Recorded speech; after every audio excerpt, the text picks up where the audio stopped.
It's time to get over it. Whatever it is that's been holding you back, it's time to leave it behind. We all face struggles, setbacks, and obstacles that seem impossible to overcome. But here's the truth: the longer you let those things control you, the longer you stay stuck. It's time to break free, to push past the things that weigh you down, and to step into the version of yourself that you know is waiting. This isn't about ignoring the pain or pretending it's not there. It's about acknowledging what's holding you back and making a choice to move forward.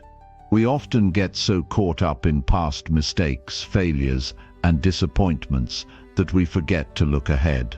But the future is where your real power lies, and you'll never reach it if you keep holding on to what's already behind you. In this video, we'll dive into the powerful steps you can take to get over the things that keep you stuck. You'll learn how to shift your mindset, build resilience, and take charge of your growth. You'll walk away with practical tools to help you stop dwelling on the past and start focusing on your future. Whether it's overcoming fear, letting go of regret, or simply learning how to move on, this is your chance to make a real change. So if you're ready to leave the past in the past and start building the life you've always wanted, keep watching. It's time to get over it and take control of your future. Let's get started. Chapter 1. Take responsibility for your actions and own your results. If you want to truly change your life, if you want to stop repeating the same patterns that have held you back, then there is only one place to begin.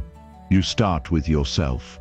You stop pointing fingers, stop blaming the world, stop waiting for someone to come and fix things for you. The turning point is when you look in the mirror and decide to take full and complete responsibility for everything that happens in your life. Not partial responsibility, not selective accountability, total ownership. Every decision, every action, every outcome, own it all. Taking responsibility is not about guilt or self-blame. It's not about saying you're the cause of everything wrong in the world. It's about accepting the fact that your choices, your thoughts, your behaviors are the only things you truly control. It's about recognizing that even when things happen outside of your control, how you respond to them is entirely your responsibility. That is where your power lives. And until you claim that power, nothing will change. Most people spend their lives reacting. They wait for the right moment. They wait for the perfect conditions. They look for someone to give them permission to move forward. And when things don't go right, they look for someone or something to blame. Their past, their upbringing, their boss, the economy, the government, their ex, their parents. But the hard truth is, the more time you spend blaming external forces, the more you delay your progress. Blame is a trap. It keeps you stuck. It gives away your control. Responsibility, on the other hand, gives you control back. When you take full responsibility for your life, you stop making excuses and start making moves. You stop asking why things are the way they are, and start asking what you're going to do about it. You stop waiting for change and become the reason change happens. That's what separates those who live fully from those who live in frustration. Responsibility is freedom disguised as discipline.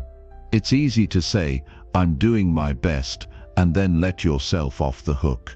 But doing your best isn't about working hard when it's easy or when you feel inspired.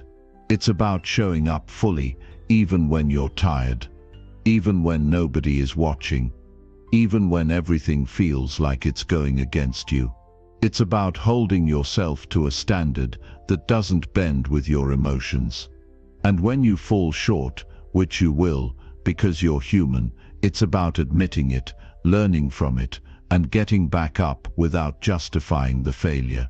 There's something powerful that happens when you stop looking outward and start looking inward. You begin to see patterns. You notice where you've avoided responsibility in the past. You recognize the habits that have led you to where you are now. And once you see those clearly, you can change them. But clarity only comes with honesty. You can't change what you won't acknowledge. The world is filled with distractions, social media, entertainment, other people's opinions, all of which make it easy to avoid looking at yourself. But nothing will ever give you more clarity, more strength, more momentum than being brutally honest with yourself about what you're doing, what you're not doing, and why. That's where transformation begins. You have to ask yourself hard questions. Are you doing the work you know you need to do? Are you avoiding responsibility by blaming others for where you are? Are you using your past as a crutch or as fuel? Are you showing up every day with purpose or just getting by hoping things magically improve? These questions are not easy, but they are necessary. Avoiding them only delays growth. Facing them changes everything. Once you start owning your results, you stop making excuses for not having what you want. You stop saying things like, "I don't have time," or "I'm just not lucky like them," or "I wasn't born with those opportunities."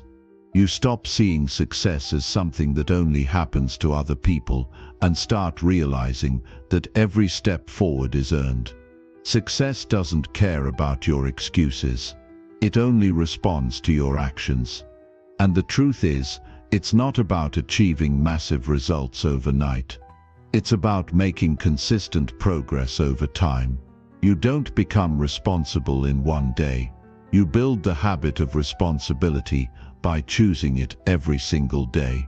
You do it when you wake up and commit to your goals. You do it when you choose discipline over distraction. You do it when you keep your promises to yourself, even when nobody else would know if you didn't. Every small act of responsibility strengthens your character, and that character becomes the foundation for everything else you build in your life. People respect those who take responsibility, not because they're perfect, but because they're accountable. They don't hide from the truth. They confront it, they own their flaws, and they work on them. They don't shift blame when things go wrong. They ask, "What can I do better next time?" That kind of mindset is magnetic. It inspires trust. It earns respect. And most importantly, it creates results. One of the most dangerous lies you can believe is that you are a victim of your circumstances. Yes, things happen that are unfair. Yes, life can hit hard. But your response is always your choice.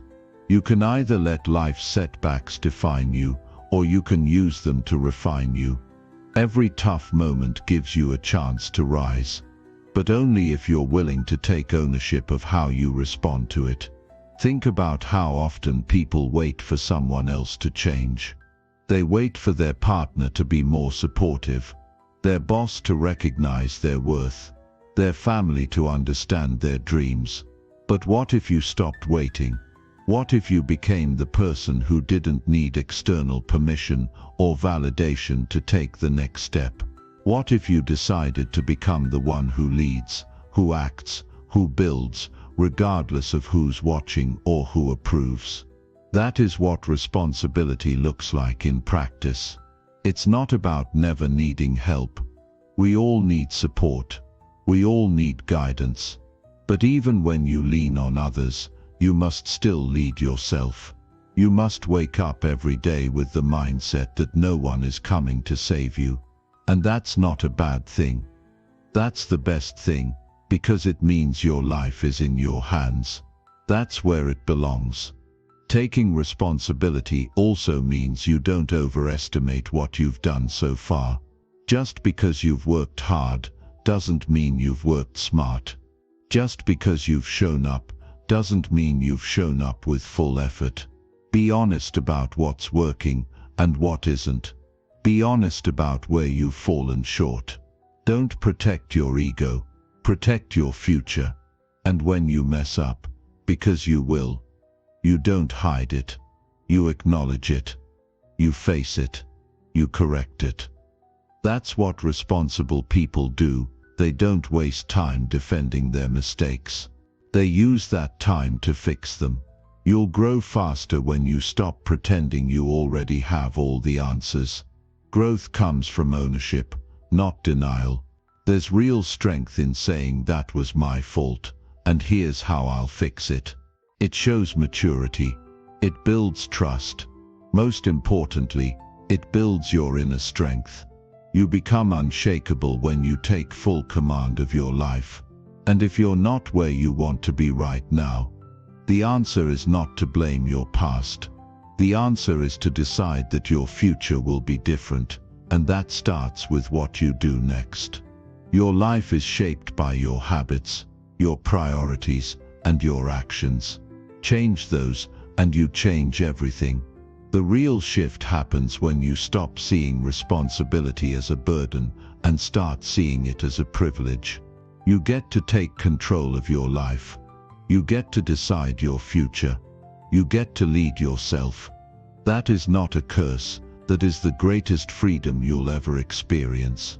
People who take full responsibility live. Chapter 2. Commit to daily progress no matter how small. Every day you wait is a day you lose, and every step you avoid is a future you delay. The truth is, the dream doesn't move unless you do, and you don't need to leap a mountain to make progress. You just need to move, inch by inch, foot by foot, one small determined effort at a time. That's what separates the committed from the casual, the fulfilled from the frustrated. Your life isn't shaped by what you occasionally do, it's carved out by what you do daily, especially when it feels like nothing is changing. If you want to change your life, you've got to commit to daily progress, no matter how small it seems. And I'm not talking about grand gestures or explosive results. I'm talking about doing one thing today that nudges you closer to who you say you want to become. I'm talking about waking up and deciding that today you're not going to coast. You're going to stretch.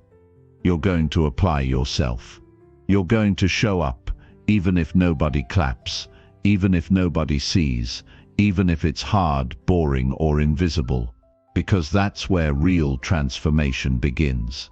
Not in the big moments, but in the quiet choices. The ones where you say, I'm tired, but I'll still get it done. The ones where you whisper, just one more rep, one more page, one more disciplined decision. Too many people quit because they don't see instant results. They plant a seed and then dig it up every 2 days to see if it's growing.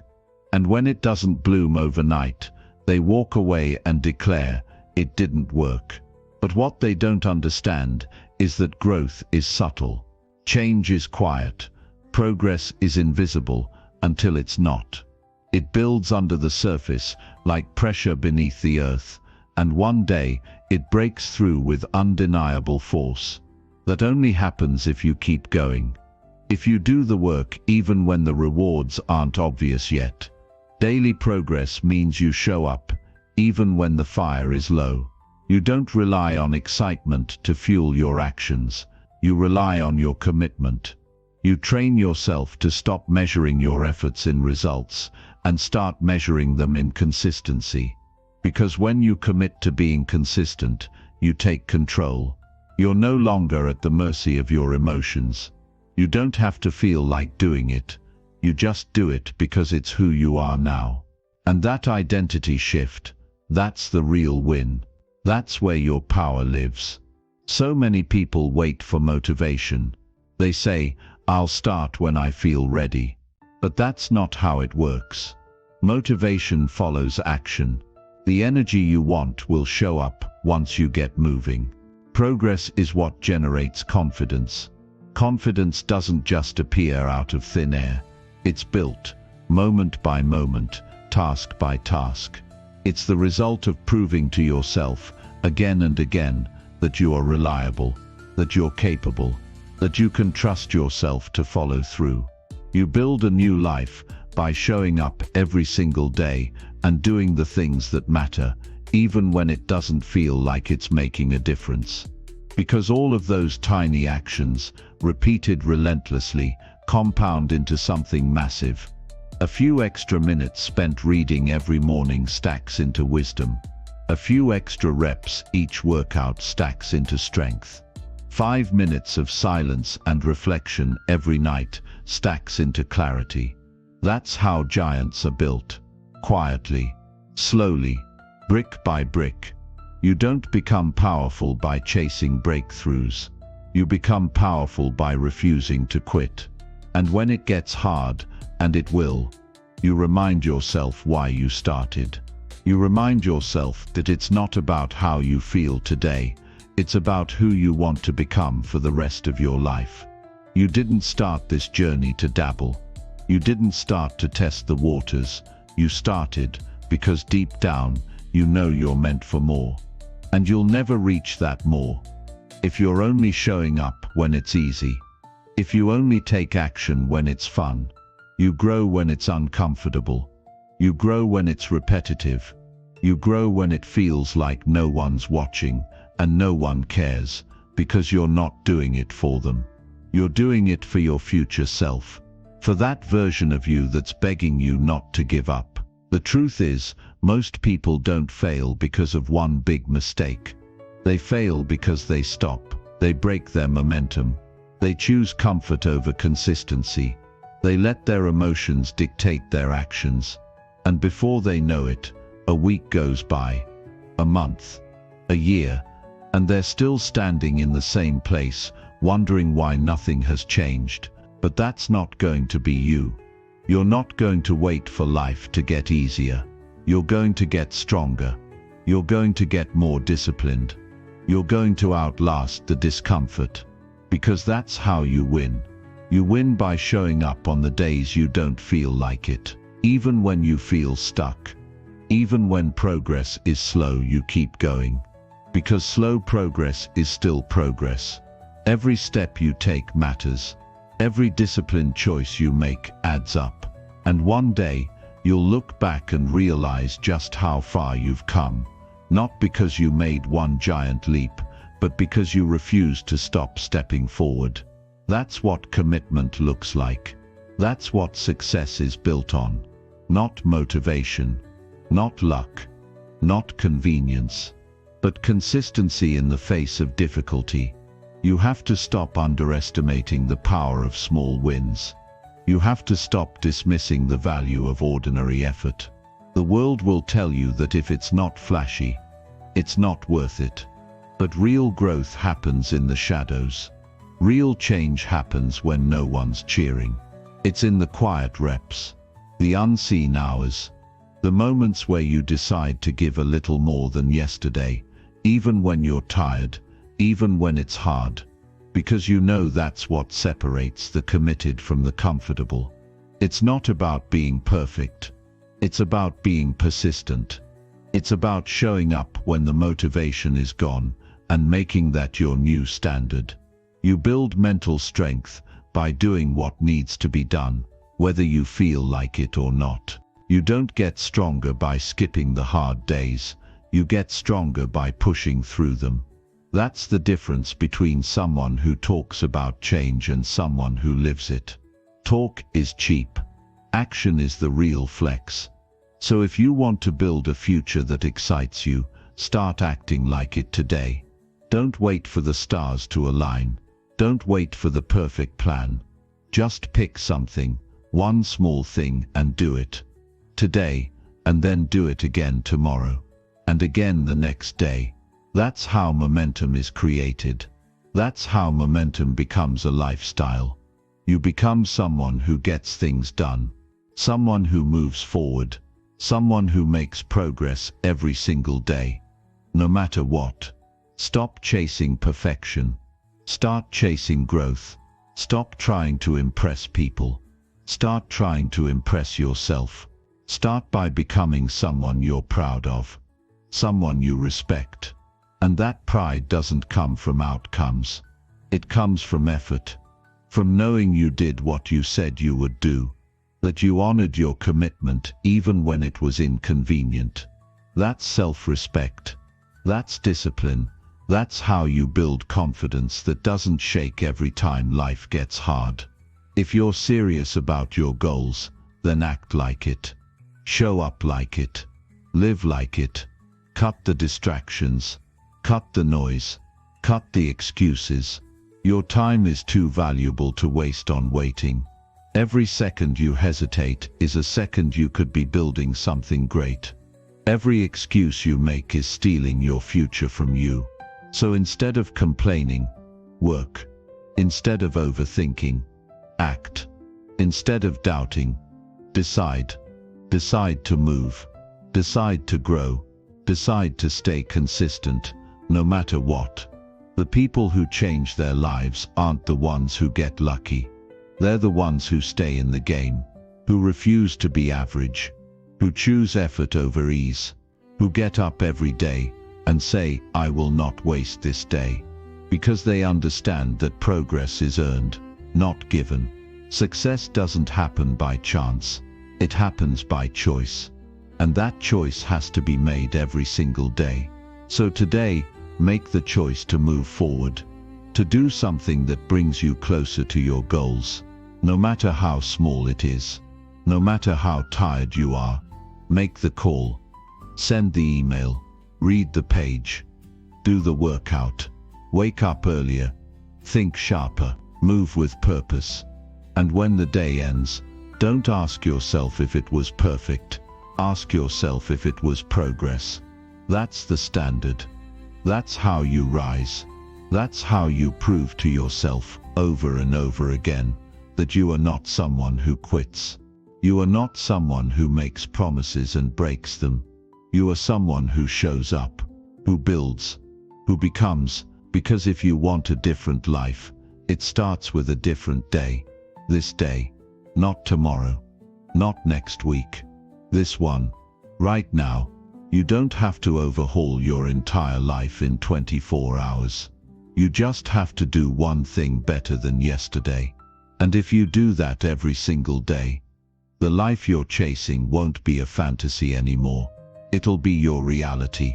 What's one step you can take today that you won't regret tomorrow? Chapter 3.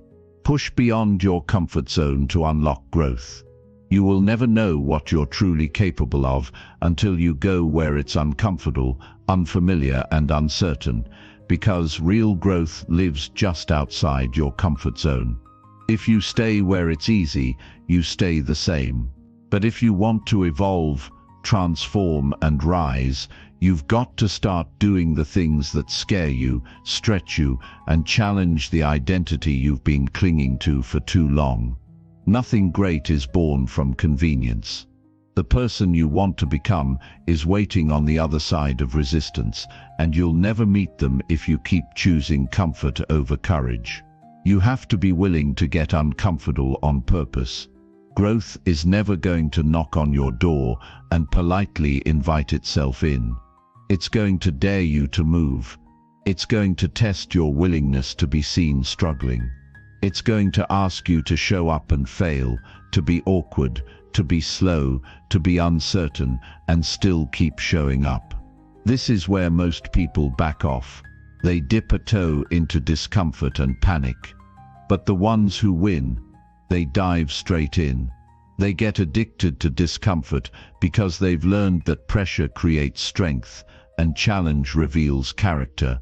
Comfort zones are illusions. They look safe, but they are silent killers of potential. They make you believe you're okay where you are, but deep down you feel stuck, restless, unfulfilled. That's the cost of comfort. You trade temporary ease for long-term regret.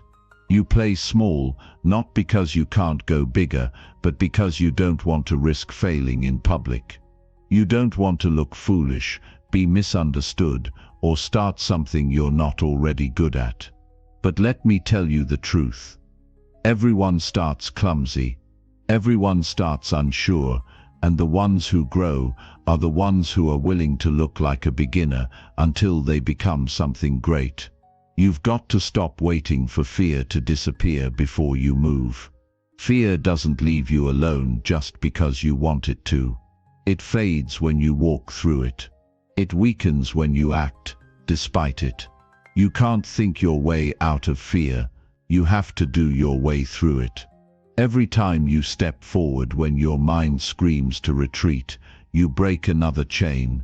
You weaken the grip that fear has on your life. And slowly, step by step, you realize you were always stronger than the limitations you once believed. Most people never unlock their potential because they're addicted to comfort. They build routines that numb them, habits that cage them, and excuses that protect them from discomfort. But you weren't made to live soft. You were made to evolve, to push limits, to chase edges. You grow by testing the threshold of what you think you can handle and realizing there's more in you than you thought. Not once, not twice, but every single time you refuse to settle. You can't keep living on autopilot and expect to change. Growth demands awareness.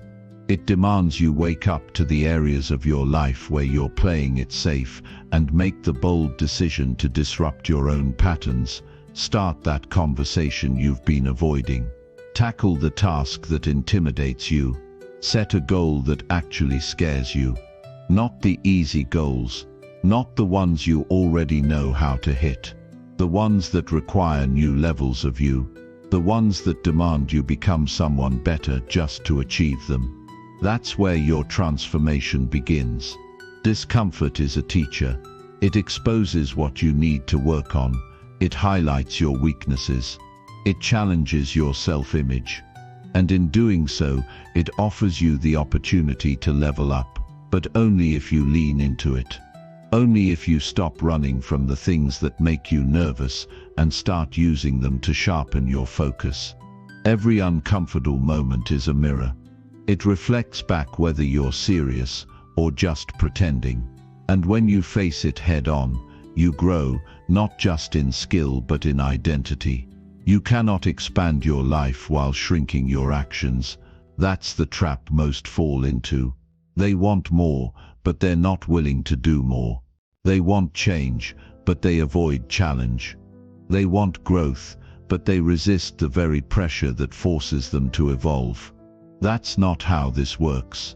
If you want to rise, you must first be willing to fall.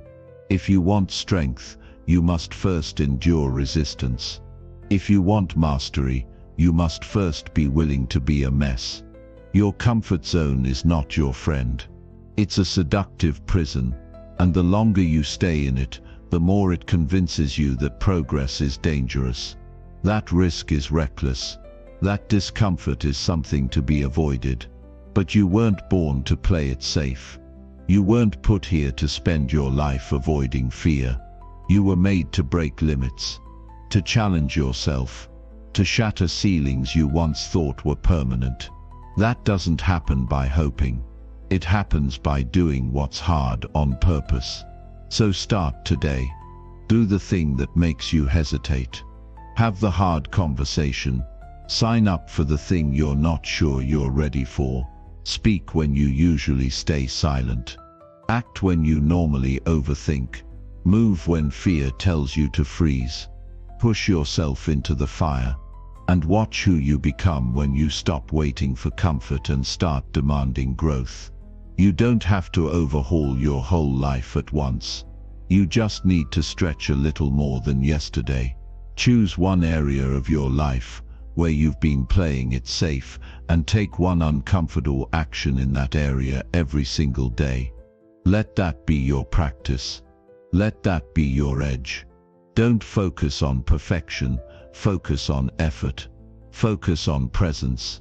Focus on showing up to the discomfort and proving to yourself that you are capable of more than you thought. The people who change the world are not the ones who never felt fear. They're the ones who stopped letting fear make decisions for them. They understand that discomfort is a currency, and growth is what you buy with it. So they spend it daily. They put themselves in situations where they feel stretched, Because they know that every stretch creates space for new abilities. Every stretch turns into a new standard. And every stretch reveals a new version of themselves they didn't even know existed. You don't find yourself by staying safe. You find yourself by doing the things that wake you up, shake you up, and force you to confront who you really are. And when you do that over and over again, you start to build a new level of self-trust. You start to believe in your resilience, your adaptability, your power to handle pressure. That's not something you can read in a book or hear in a video. That's something you earn. That's something you prove. It's easy to stay where you're comfortable, to repeat the same habits, to avoid the unknown. But if you stay there, your life will shrink to the size of your fears. You'll stop dreaming big, because big dreams require bold action. You'll settle for what's familiar, not because it's fulfilling, but because it's safe. And that's how potential dies. Not in a blaze, but in boredom. Not in chaos, but in comfort. So make a decision right now. Decide that you will no longer let comfort define your boundaries. Decide that you will no longer let fear decide what you do or don't try. Decide that discomfort is no longer a signal to stop, it's a sign to lean in, to engage, to rise. That's how you grow. That's how you win. Not by staying where it's easy, but by chasing what's hard until it becomes your new normal. This is how you change your life.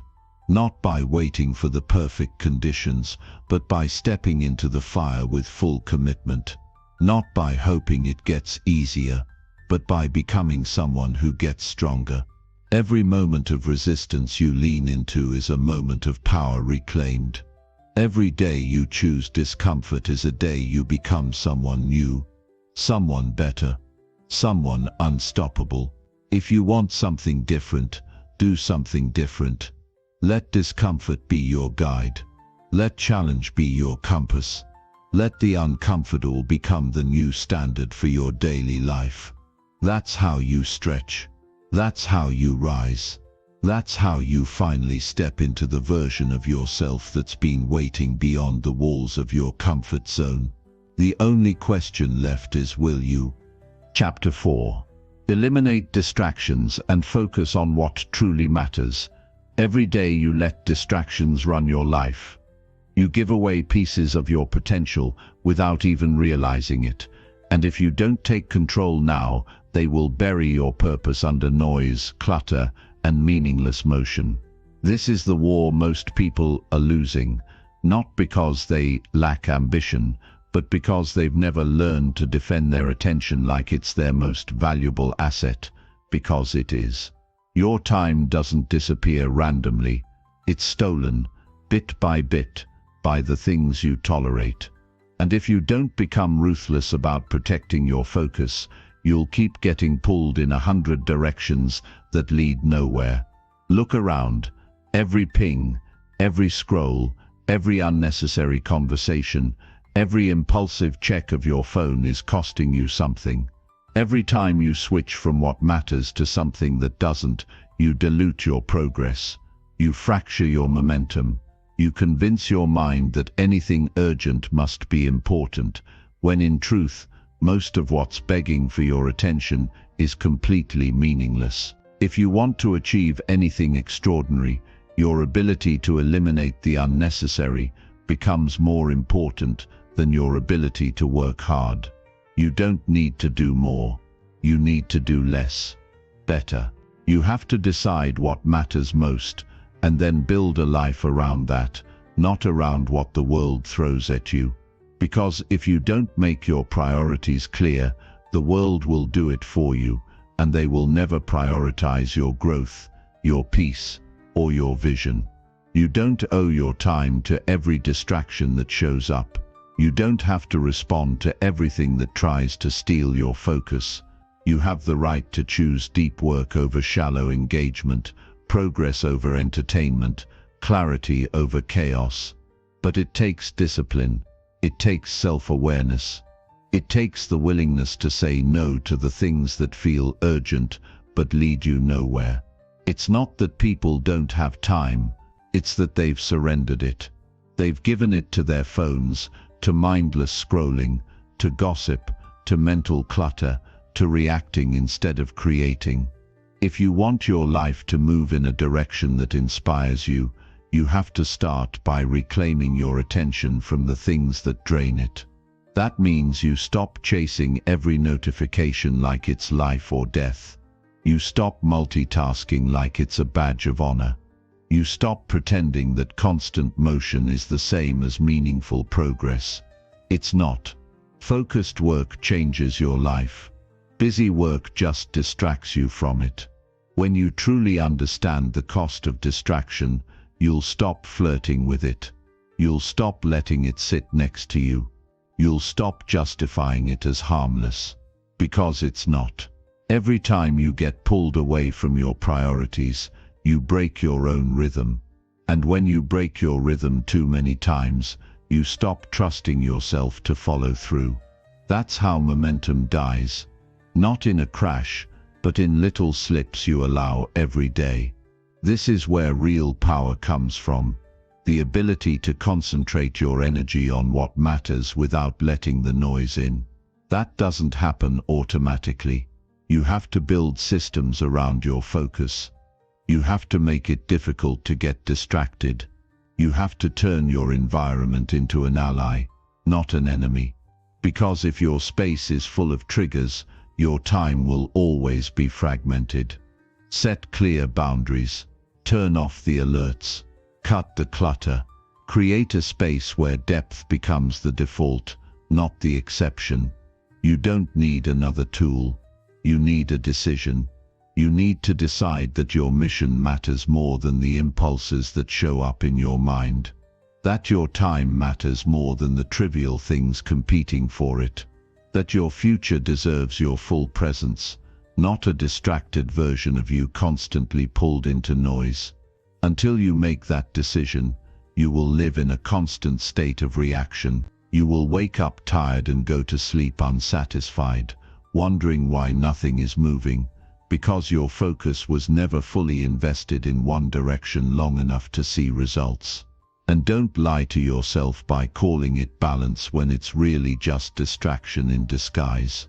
If you're honest, you'll see that most of what you think you need to stay informed or relax or keep up is actually just procrastination wrapped in convenience. You don't need to be everywhere. You don't need to know everything. You need to build something with your life that means something to you. And that requires depth. That requires attention. That requires locking in, not spacing out. Focus isn't just about time, it's about energy. If you give your energy to 10 small things, you'll have nothing left for what really matters. You have to stop chasing micro hits of dopamine and start chasing meaning. You have to stop letting the habits that numb you override the habits that grow you. And it starts by cutting out the things that keep you stuck in a loop of low-effort decisions. That loop feels safe because it's familiar, but nothing grows there. You want a better life. Start living with better inputs, better focus, better priorities. What you give your attention to becomes your life. If you let distraction dominate your days, you're not just wasting time, you're building a distracted identity. You're becoming someone who avoids depth, someone who can't sit still long enough to do deep work, someone who lives at the surface of everything and never taps into real potential. That's not who you want to be. That's not who you're meant to be. But that's who you become when you let distraction win. Every day is a battle between what's urgent and what's important. Most people lose because they never stop to make the distinction. You have to choose the essential over the immediate. You have to prioritize the long-term win over the short-term pleasure. You have to train your mind to be single-minded. That's where momentum comes from. Not from doing 1,000 things, but from doing one thing with everything you've got. The truth is, focus feels boring at first, because it's not addictive like distraction. It doesn't give you that quick rush. It demands patience, stillness, persistence. It requires you to stay in one place and master it. And in a world of instant everything, that feels foreign. But that's exactly why it works. Because while everyone else is jumping from thing to thing hoping something sticks, you're digging deep. You're building something unshakable. And over time that focus becomes a weapon, a force, a foundation. You'll never create something meaningful if you keep chasing what's next before finishing what's now. You'll never become extraordinary if you keep giving ordinary things your energy. You can't be focused and distracted at the same time. You can't be deeply fulfilled and constantly entertained. You have to choose. And if you don't choose what matters most, the world will keep choosing for you, and it will always choose what's loud, not what's meaningful. This is how you take your power back. You stop letting every distraction into your day. You stop giving your time to things that give you nothing back. You build rituals that reinforce your focus. You schedule your priorities instead of prioritizing your schedule. You set clear intentions for how you will spend your time, and then you protect those intentions like your future depends on them, because it does. The world will not slow down for you to find your focus. It will keep getting louder. The only way you cut through the noise is by turning down the volume of what doesn't matter. By choosing stillness in a world that worships chaos. By doing the deep work when it's easier to scroll. That's not weakness. That's discipline. That's mastery. That's how you rise while everyone else is spinning in circles. If you're serious about living with purpose, then you need to get serious about what you allow into your mind every day. Stop feeding your brain garbage and expecting clarity. Stop overloading your calendar and expecting peace. Stop overcommitting and expecting deep work to happen by accident. You can't live a focused life by default. You have to design it. You have to fight for it. You have to protect it like your future depends on it, because it does. This is what separates those who talk about change from those who actually live it. Those who grow don't just try harder. They focus better. They strip away the unnecessary. They say no more often. They don't apologize for choosing silence over noise, solitude over distraction, depth over shallow engagement. They understand that life is not about how many things you can juggle. It's about how deeply you can engage with what truly matters. You don't need more time. You need more clarity. You need to stop doing things that don't serve your highest self. That means letting go of distractions even if they're comfortable. That means detaching from chaos even if it's familiar. That means choosing focus even if it feels unfamiliar at first. Because what's unfamiliar today becomes effortless tomorrow if you commit to it now. Don't waste another day reacting to life. Start responding with intention. Choose where your attention goes. Choose how you spend your energy. Choose what you build with your time. Because your future isn't waiting on more hours. It's waiting on more focus. And the moment you reclaim it, everything changes. Chapter 5. Cultivate a mindset that embraces challenges as opportunities. The only way to rise above average is to train your mind to see every challenge not as a threat, but as a gateway to your next breakthrough. Most people run from discomfort, but the ones who grow run directly into it. Not because it's easy, but because they know that strength is built where resistance lives. If you keep waiting for life to get easier before you commit, you'll be waiting forever. What you need isn't an easier path, it's a stronger mindset. You have to develop the ability to reframe struggle. Every time something hard shows up in your life, it's not trying to crush you, it's trying to teach you. It's pushing you to evolve, to dig deeper, to develop traits that cannot be built in comfort.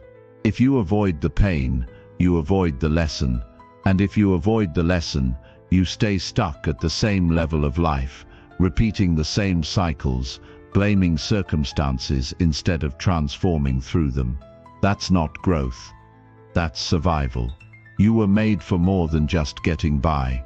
When you learn to see a challenge as an invitation rather than an obstacle, everything begins to shift. Your mindset becomes the foundation of your actions. Your actions become the evidence of your identity. And your identity becomes stronger every time you rise instead of retreat.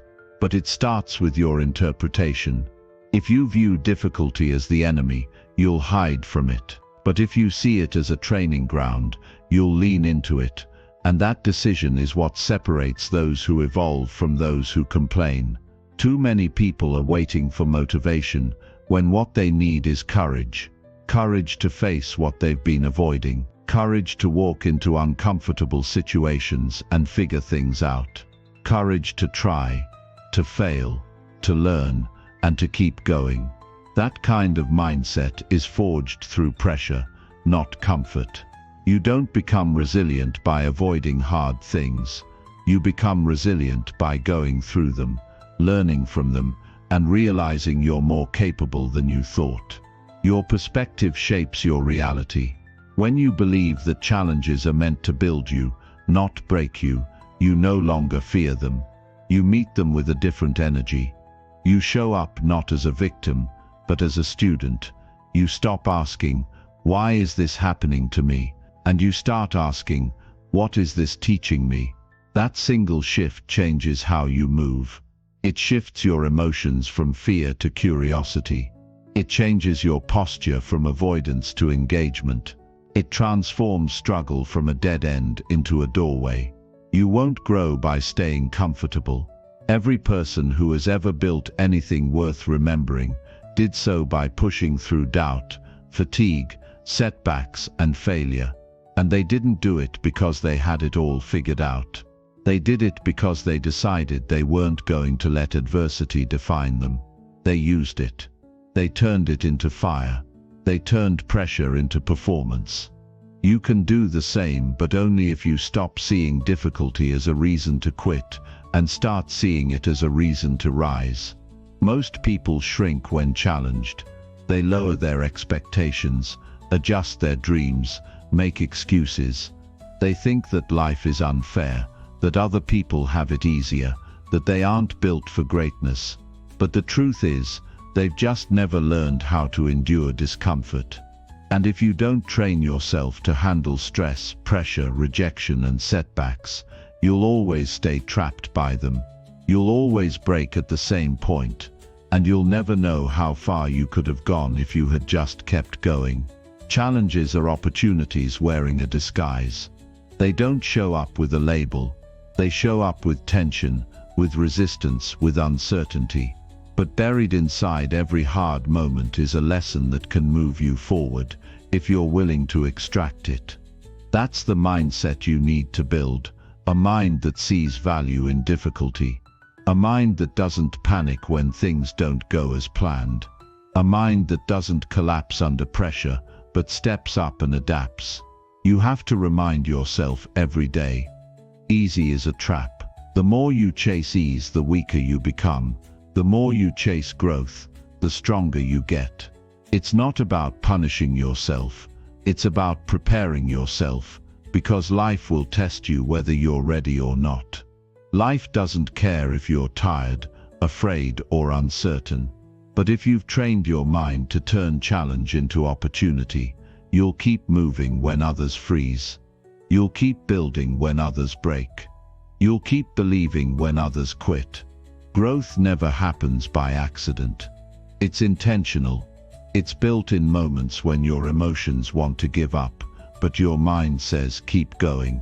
It's built when you push one more time, when you try again, when you rise after falling, when you look at the pain and choose to grow through it. That's the kind of mindset that makes you unstoppable, not because you don't feel doubt or fear, but because you don't obey it. If you want to rise, you must learn to see resistance as a gift. The weights that feel heavy are what build your strength. The situations that test your patience are what build your discipline. The people who challenge your values are what refine your character. Nothing is wasted if you refuse to waste it. Every experience has value if you extract it. But you have to be intentional. You have to be focused. You have to be willing to do the inner work. Most people want results without resistance. They want the rewards without the struggle. But life doesn't work that way. You don't get stronger by lifting nothing. You don't become wise by avoiding mistakes. You don't build confidence by hiding from fear. You earn those things by facing what you used to run from. And over time, that builds a mindset that doesn't break under pressure, it thrives in it. So ask yourself, what have you been avoiding simply because it felt uncomfortable? What lesson have you been refusing to learn because it came wrapped in failure? What challenge could actually be a turning point if you approached it with a different attitude? These aren't small questions, they're everything. Because the way you answer them determines the direction of your life. You either evolve or you stay the same. You either step up or you shrink. You either grow or you go numb. Don't make the mistake of believing that a difficult path means you're off course. Sometimes the harder the path, the more aligned it is with your purpose. Ease isn't the only sign of progress. Sometimes the struggle is the signal. Sometimes the resistance is what's shaping you. And when you start viewing it that way, you stop resenting it. You stop avoiding it. You start using it. A mindset that embraces challenge is not built overnight. It's built through repetition, through choosing growth over comfort again and again, through showing up when you don't feel like it, through reminding yourself that you're not fragile, that you're not a victim of your feelings, that you are the architect of your identity, and you're willing to do what others won't to become who others can't. You want a different life. Start with a different mindset. One that doesn't seek the easiest route, but the most transformative one. One that doesn't retreat in fear, but leans into possibility. One that doesn't crumble under pressure, but rises to meet it. Because that's where you'll find your edge. That's where you'll find your strength. That's where you'll build the version of you who is capable of living the life you dream about. You don't have to be perfect. You don't have to have all the answers. But you do have to be willing to grow. You have to be willing to face the unknown with courage. You have to stop waiting for confidence and start building it by doing hard things. You have to stop waiting for clarity and start creating it by taking action. That's how a growth mindset is developed. Not by waiting, but by moving forward even when you're uncertain. Every challenge is shaping you. Every hard thing you go through is making you wiser, tougher, more focused. You are not the same person you were a year ago. And that's proof that you're evolving. Keep going. Keep growing. Keep showing up with the intention to learn, to rise, to turn pressure into progress.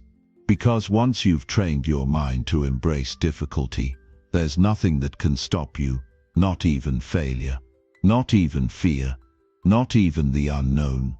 Your mindset is your power. Make sure it's built on strength, not fear, on possibility, not limits, on purpose, not convenience. The world doesn't owe you an easy life, but it will reward you for mastering a resilient one. Chapter 6. Develop unshakable discipline to achieve your goals. Discipline is not a trait you're born with, it's a decision you make every single day, especially when it's inconvenient, uncomfortable, or uncertain. If you want to achieve goals that truly matter, if you want to create a future that outlasts excuses, you need unshakable discipline. Not temporary bursts of motivation, not emotional highs, but the kind of inner structure that holds firm when everything else tries to pull you off track. Because the truth is, most people don't fail because they lack vision, they fail because they lack consistency.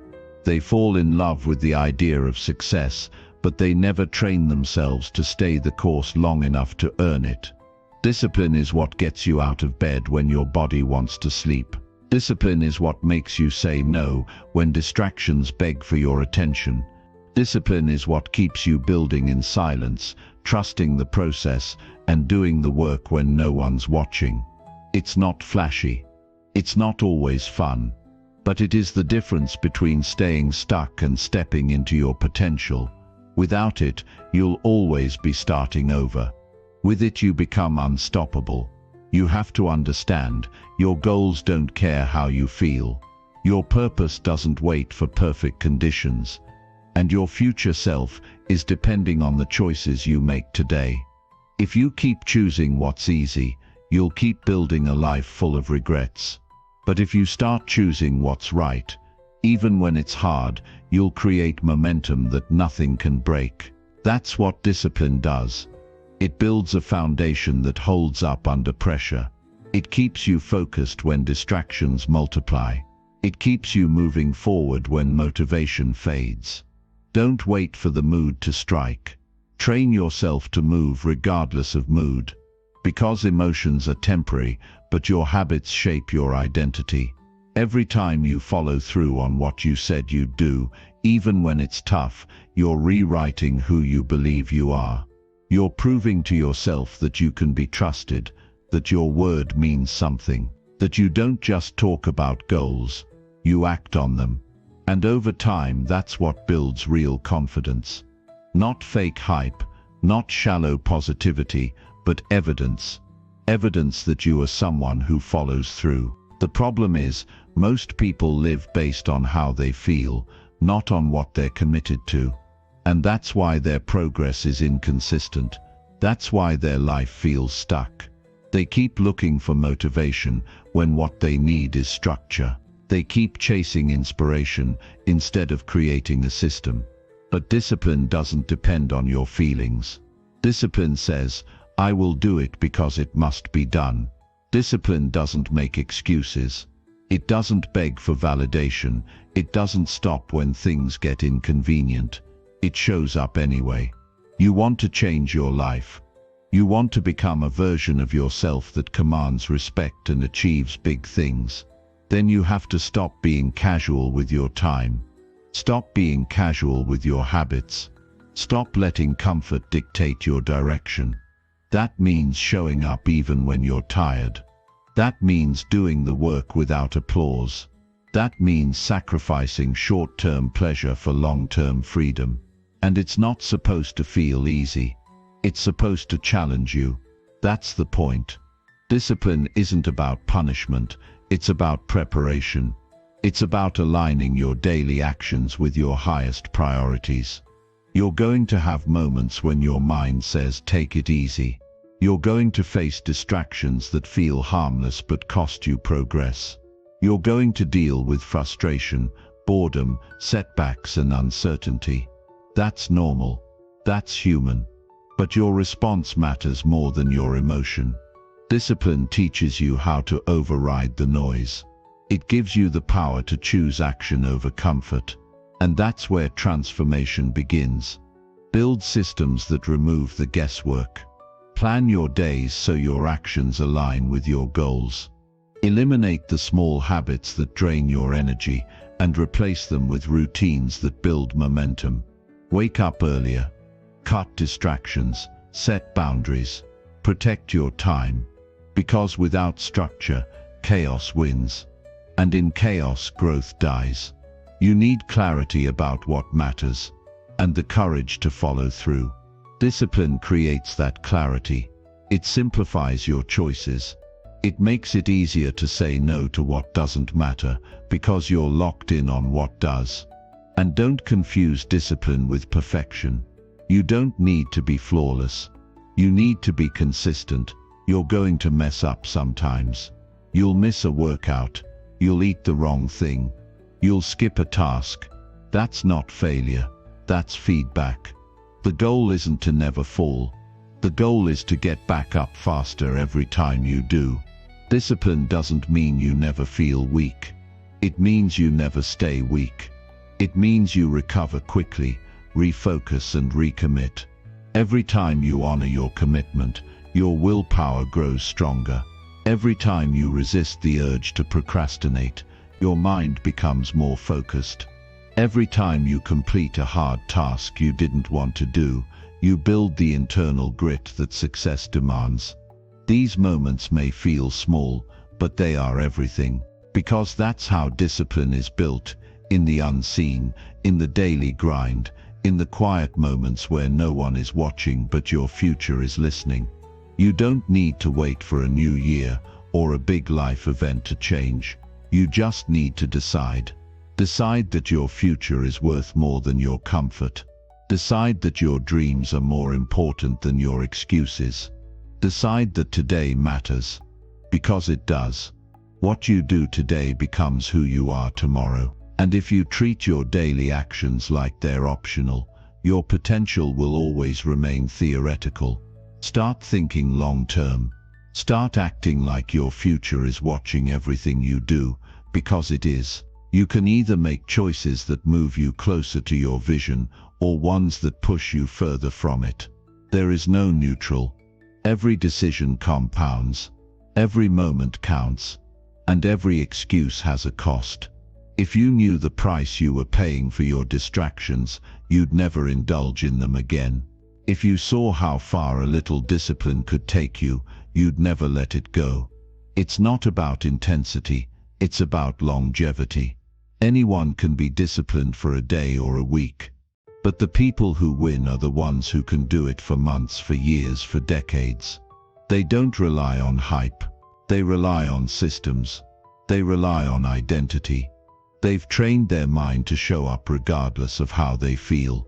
And you can do the same, but only if you stop being a slave to your comfort and start being loyal to your mission. Discipline doesn't take away your freedom, it creates it. Because the more you control your habits, the more you control your outcomes. And the more you control your outcomes, the more you create a life on your own terms. That's what you really want. Not just success but self-respect. The kind that comes from knowing you did the work, even when it wasn't easy. The kind that comes from building a life you don't need to escape from. So build it. Block out the noise. Cut the distractions. Stop explaining your goals to people who aren't building anything. Put your head down and execute. Let your results speak. Let your actions prove your commitment.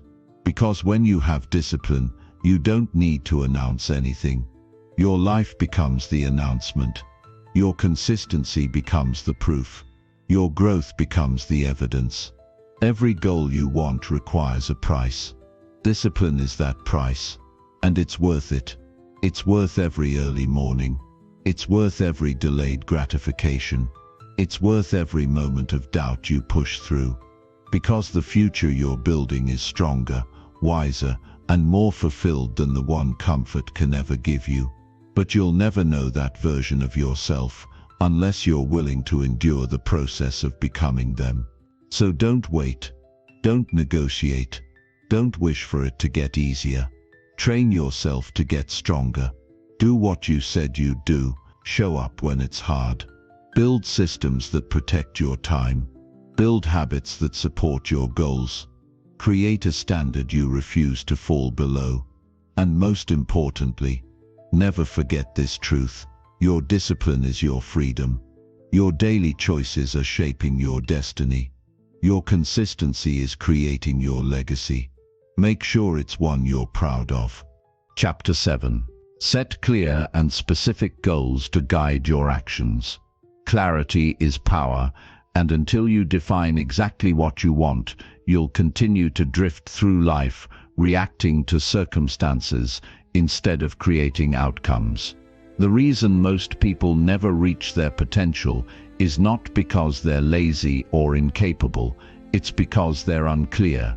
They have vague wishes instead of precise targets. They hope things will improve, but they've never taken the time to decide what better actually means. Success doesn't happen by accident. It's the direct result of specific, intentional, focused effort aimed at a goal that has been clearly defined and emotionally committed to.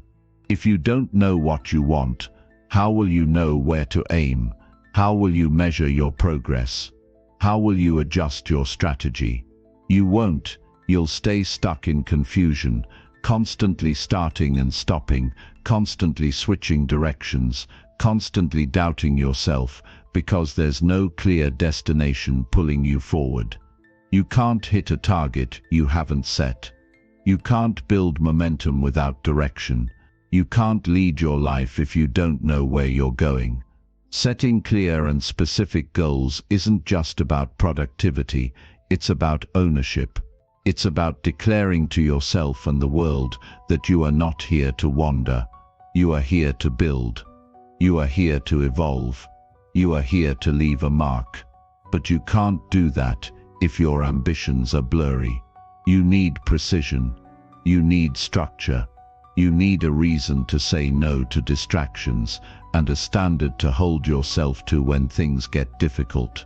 The clarity of your goals determines the clarity of your actions. If your goals are weak, your actions will be scattered. If your goals are strong, your actions will be sharp. Every single day your brain is looking for something to focus on. If you haven't programmed it with intention, it will default to comfort. It will default to what's easy, what's familiar, what's reactive. But when you feed your mind a specific target, you activate a different level of focus. You shift from passivity to precision. You stop wasting time and start investing it. Don't just say, "I want to be successful." That's not a goal, that's a hope. What does success look like for you? How will you know when you've achieved it? What are the steps required? What does the timeline look like? What habits must you develop to stay on track? What obstacles will you face, and how will you overcome them? Clarity isn't just about what you want, it's about why you want it and how you'll earn it. Without that depth, you're just chasing illusions. The people who win in life have direction. They wake up with intention. They don't waste energy wondering what to do next because they've already decided. Their goals guide their actions. Their schedule reflects their priorities. Their decisions are filtered through the lens of what matters most. That's not luck, it's structure. That's not talent, it's discipline. You can build the same framework in your life, but only if you stop guessing and start defining. When you set specific goals, you give your mind permission to focus. You give your energy something to attach to. You take control of your narrative instead of being a background character in someone else's story. Most people avoid setting clear goals because they're afraid. Afraid of failing, afraid of committing, afraid of confronting the gap between where they are and where they want to be. But that gap is where growth happens. That gap is your classroom. And the more honest you are about it, the faster you evolve. Your goals should stretch you but not paralyze you. They should challenge you but not overwhelm you. The sweet spot is when a goal excites you and scares you at the same time. That's when you know it's big enough to change you. And once you've set that kind of goal, everything else becomes clearer. You start to see what you need to learn, what you need to change, and who you need to become. It's not just about achieving the result, it's about becoming the person who can break your goals into clear steps, create checkpoints, set deadlines, track your progress. This isn't about being rigid, it's about being responsible. You are responsible for your life. You are responsible for the direction you're heading. You are responsible for whether or not your potential becomes reality. And no one's coming to do this work for you. If you want results, you have to earn them. If you want growth, you have to organize it. Goals bring order to chaos. They give meaning to the mundane. They turn every task, no matter how small, into a brick in the foundation you're building. When your goals are clear, Even the hard days have purpose. Even the setbacks become lessons. Even the detours don't shake you because you know where you're headed. That's the power of direction. It turns pressure into fuel and pain into progress. Don't just think about your goals, write them down. Define them in vivid detail. Speak them out loud, make them real. When a goal is written, it becomes a contract with yourself. It stops being an idea and becomes a commitment. And commitment changes everything. Commitment reshapes how you spend your time, how you respond to challenges, and how you view yourself. It creates a level of seriousness that casual intentions can never match. And don't stop at just one area of your life.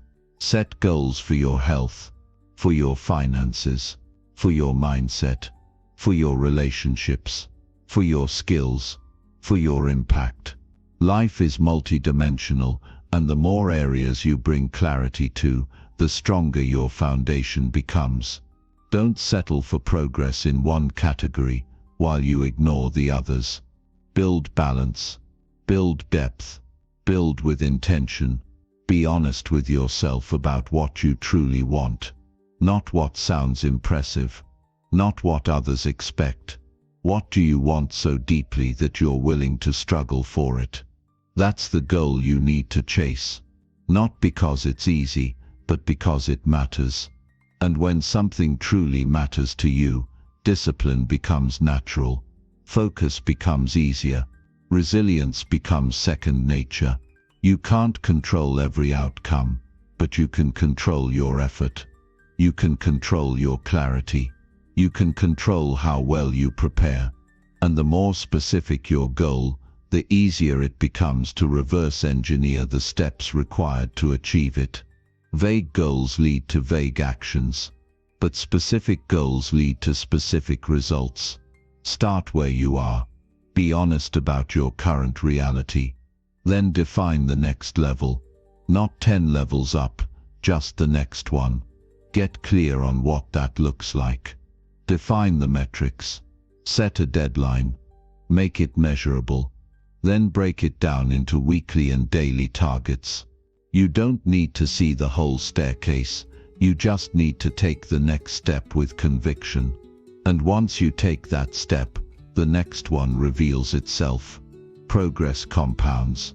Every step you take toward a clear goal builds confidence. Every action you complete builds momentum. Every bit of clarity you add to your vision sharpens your focus. And focus is a multiplier. When your energy is concentrated on one target, you move faster, make better decisions, and create results that feel impossible to those still stuck in confusion. You are capable of more than you've proven, but your potential won't activate until your intention becomes sharp. Vague desires keep you stagnant. Clear goals set you free. They remind you what matters most. They filter out the noise. They make you accountable, and they build the future one action at a time. So ask yourself, what am I building? Where am I going? What do I want exactly? What is my timeline? What does progress look like this week, this month, this quarter? What distractions do I need to eliminate? What systems do I need to install? These questions aren't optional. They are the blueprint for transformation. Set goals so clear that your doubt doesn't stand a chance. Set goals that are so personal, they ignite your discipline. Set goals that are rooted in your values, aligned with your priorities, and worthy of your time. Life is too short to waste another day being unclear. Get specific, get focused, and go build something that lasts. Chapter 8. Build resilience by overcoming setbacks and failures. Failure is not the end of the road. It's the doorway to the person you were meant to become, if you're brave enough to walk through it. Most people see setbacks as a sign to stop, a signal that they're not good enough, strong enough, or lucky enough to make it. But the truth is, setbacks are part of the process. You don't grow in the comfort of smooth progress, you grow in the struggle. Every failure holds a lesson. Every mistake holds a message. Every fall holds the strength to rise again, but only if you face it instead of avoiding it. You will be tested. That's not a maybe, it's a promise. Life will challenge your patience, your vision, your endurance, and your belief in yourself. You will fail at something. You will lose something. You will feel like giving up. But what separates those who become powerful from those who stay stuck is how they respond to that pain. Do you let it define you, or do you use it to refine you? That's the decision you must make every single time life knocks you down. And that decision, repeated enough times, becomes your identity. Resilience isn't a trait you're born with, it's a muscle you build. You build it by facing discomfort instead of escaping it. You build it by choosing courage over comfort. You build it every time you keep going, when it would be easier to quit. Every scar you carry is evidence that you didn't let life break you. You're still standing. You're still here. That means there's still more inside you. More to learn. More to prove. More to build. When you fall, don't just stand back up blindly. Pause. Ask yourself, what did this experience teach me? What weakness did it expose? What belief did it shatter?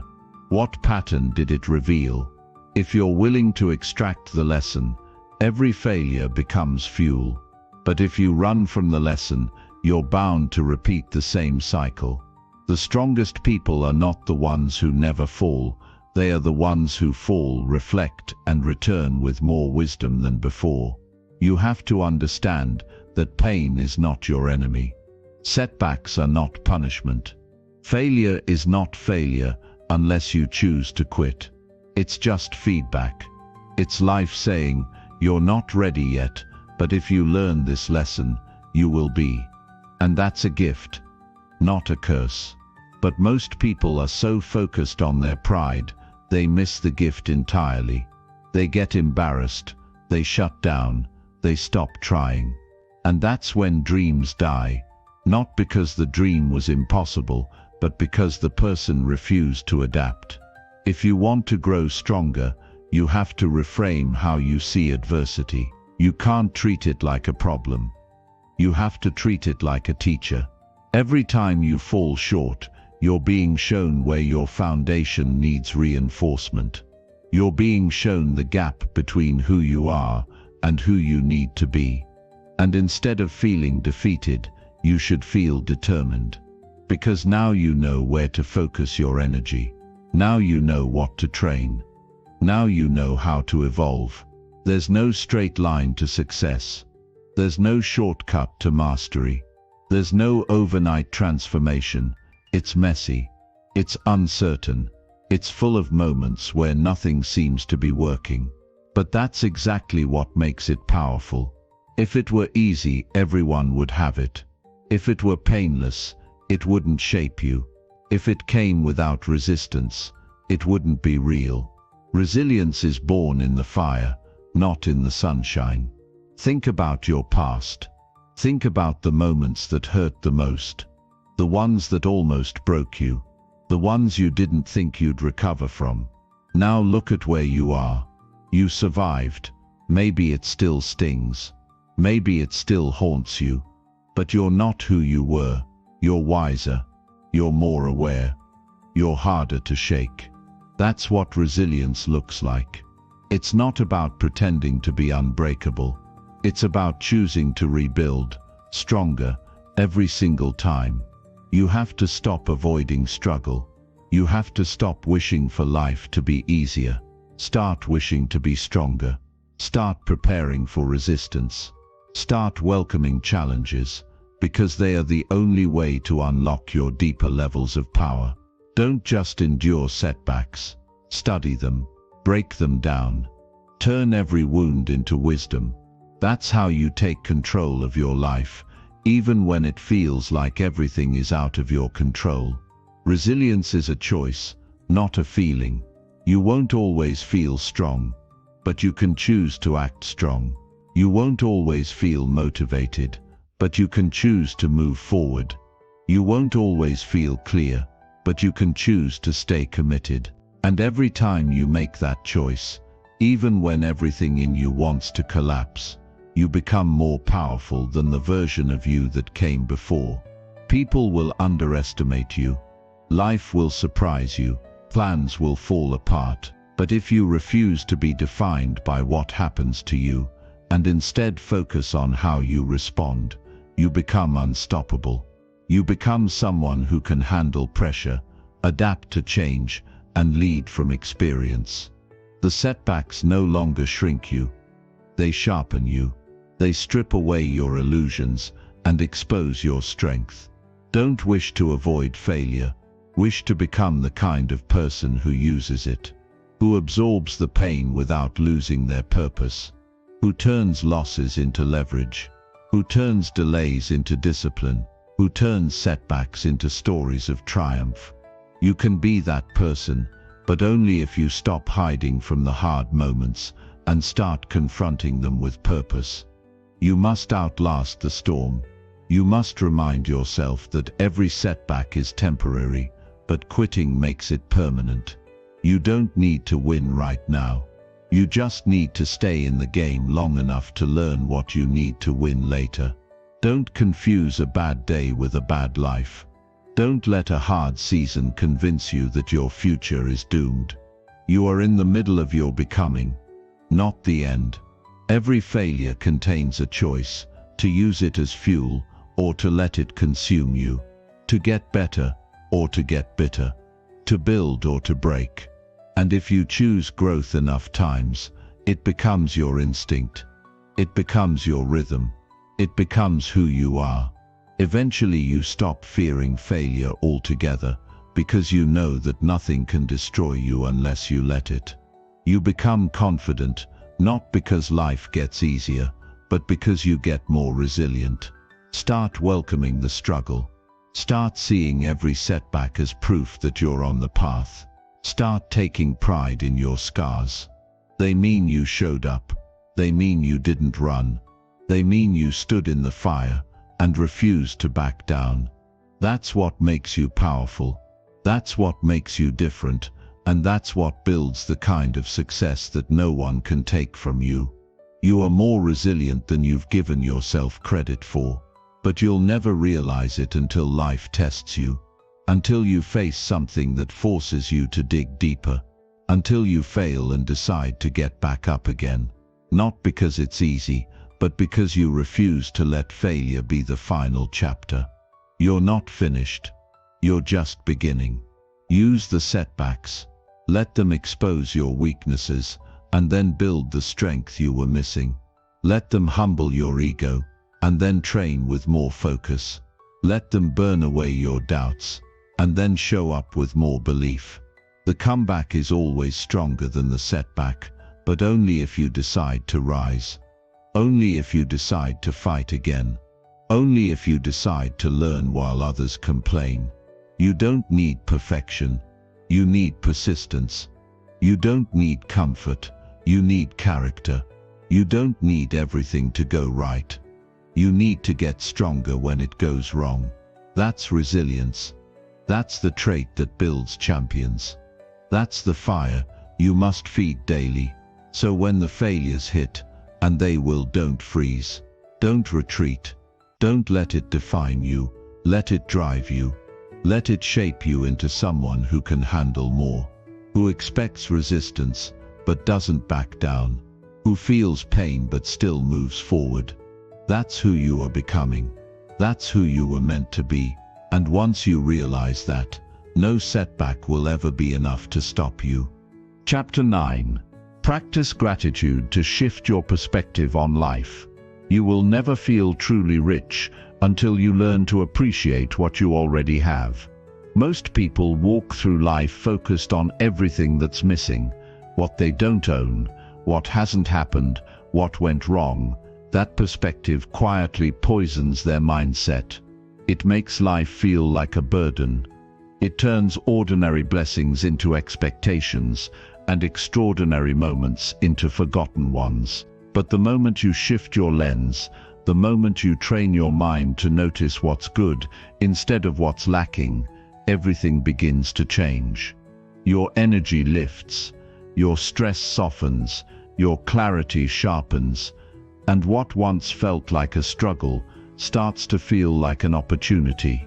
Gratitude isn't something reserved for the rare perfect moments. It's not about waiting for life to hand you something massive. It's about paying attention to the small details you've been overlooking. The fact that you woke up, that your body still carries you, that your mind still has dreams, that someone somewhere believes in you, that there's air in your lungs and time left on the clock. These are the things that people forget to appreciate until they're taken away. But you don't need to wait for a loss to wake up to your blessings. You can practice gratitude now, and in doing so, change the way you experience every part of your life. You see, when you're grateful, you interrupt the cycle of negativity that tries to dominate your thinking. Gratitude is not passive, it's a decision. It's a deliberate refusal to let anger, resentment, or envy win. It's a choice to see beauty even when you're surrounded by difficulty. And that choice builds power. It creates resilience. Because when you're grateful, you're grounded, you're less reactive. You don't get pulled into every emotional storm because you've anchored yourself in something solid. You can have everything on paper and still feel empty if you don't know how to appreciate it. That's the trap so many fall into. They chase goals with intensity, thinking happiness is waiting at the finish line. But when they get there, they feel nothing, because they never trained themselves to feel full. They never built the habit of recognizing the value in the process. Gratitude brings you into the present. It reminds you that this moment, as imperfect as it may be, holds something worth noticing, something worth honoring, something that deserves your attention. When you practice gratitude consistently, you begin to attract different experiences. Not because the world changes, but because your mind does. Your focus shifts. You stop feeding the stories that keep you stuck. You begin to rewire your emotional baseline. And that internal shift changes how you show up in the world. It affects how you speak to people, how you carry yourself, how you handle stress, how you make decisions. Gratitude strengthens your emotional stability, and from that place of stability, you make better moves. Too often, people think gratitude is soft, that it's some fluffy mindset practice with no practical use. But the truth is, gratitude is a strength multiplier. It gives you perspective when pressure mounts. It stops you from reacting out of scarcity. It lets you hold joy and pain at the same time. It doesn't eliminate hardship, but it keeps hardship from overwhelming you. Because even in the darkest moments, it reminds you that there's still light. Maybe small, maybe quiet, but still present. And sometimes that one thread of light is all you need to keep going. The challenge is that gratitude must be trained. You won't always feel like being thankful, especially when life hits hard. But those are the moments that matter most. That's when you either reach for excuses or you reach for growth. That's when you either collapse or you consciously shift your state. Gratitude in easy times is pleasant. Gratitude in hard times is powerful. If you can find one thing to appreciate while everything else feels chaotic, you reclaim your ability to influence how you experience life. You don't need a perfect situation to feel gratitude.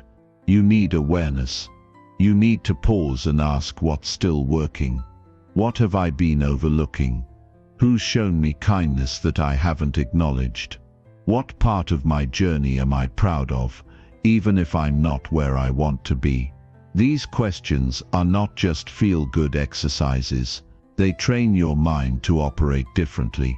They help you see progress where you once saw failure. They help you appreciate the effort, not just the outcome. The truth is, your mind wants to focus on problems. That's how it evolved, to protect you from threats. But in today's world, most of those threats are psychological: stress, pressure, fear of judgment, regret, insecurity. Gratitude gives you a way to override that default setting. It lets you see the whole picture. It doesn't ignore the bad, but it refuses to give it all your attention. And that shift in attention gives you access to a deeper kind of power, the kind that builds a strong inner life, not just an impressive outer life. Gratitude makes you more patient. When you stop needing everything to be perfect before you feel okay, you slow down. You stop rushing the process. You stop comparing your path to someone else's. You learn to trust the timing of your growth, because you're no longer consumed by what you lack. You're focused on what you're building. And when you're focused on what you're building, you become unstoppable, not because the journey is easy, but because your mindset is unshakable. There's nothing weak about being thankful. It takes strength to hold both pain and appreciation in your heart. It takes maturity to recognize that life can be hard and beautiful at the same time. It takes vision to see opportunity in places most people only see stress. And that's what gratitude develops in you: the ability to find meaning where others find frustration. The ability to turn moments into lessons and obstacles into stepping stones. If you want to shift your life, shift your lens. If you want to raise your standards, raise your awareness. If you want to feel fulfilled, stop waiting for something big to happen. Look around. Look within. Start writing down what's already good, already right, already meaningful. Not once, not occasionally, but every single day. Build the discipline of noticing what matters. Over time it will change you. It will soften your heart, clarify your thinking, and strengthen your spirit. The people who are happiest aren't the ones who have the most. They're the ones who see the most value in what they have. They don't take things for granted. They celebrate progress. They acknowledge effort. They stay connected to what matters, even when life is busy. And because of that, they live differently. They speak with more kindness. They act with more generosity. They build more meaningful relationships. Not because they're lucky, but because they've trained themselves to see and honor what others ignore. You can be one of those people. You can decide today that you're done letting frustration steal your focus. That you're done waiting for life to be perfect before you appreciate it. That you're done ignoring the value in your everyday experiences. That decision will change your mood, your energy, and your sense of purpose. Because once you start living from gratitude, you stop living like a victim. You start moving like someone who owns their life. So don't let today pass without noticing something worth appreciating. Don't go to sleep without acknowledging what helped you grow. Don't let your mind run on autopilot, fixated on stress and shortage. Interrupt that pattern. Choose a higher perspective, and then practice it again tomorrow. Gratitude is a habit, not a moment. It's a skill, not a personality trait. The more you use it, the more natural it becomes. And when it becomes natural, everything in your life improves, not because everything changed, but because you did. You became someone who can see the good, someone who can lead with grace, someone who doesn't wait to be happy, but builds happiness daily by focusing on what's right. That version of you is already inside you. Gratitude is the key that unlocks it. Start now. Keep going. Let your life be proof that a grateful mind is a powerful mind. Chapter 10. Develop a strong routine to stay consistent and focused. If you want to take control of your life, stop relying on motivation and start relying on a strong routine. because motivation comes and goes, but a well-built routine anchors you no matter how you feel. It's not about being inspired every day, it's about creating structure so that even on your worst days, you know exactly what to do. A routine removes hesitation, doubt, and wasted energy. It keeps you from spiraling into distraction.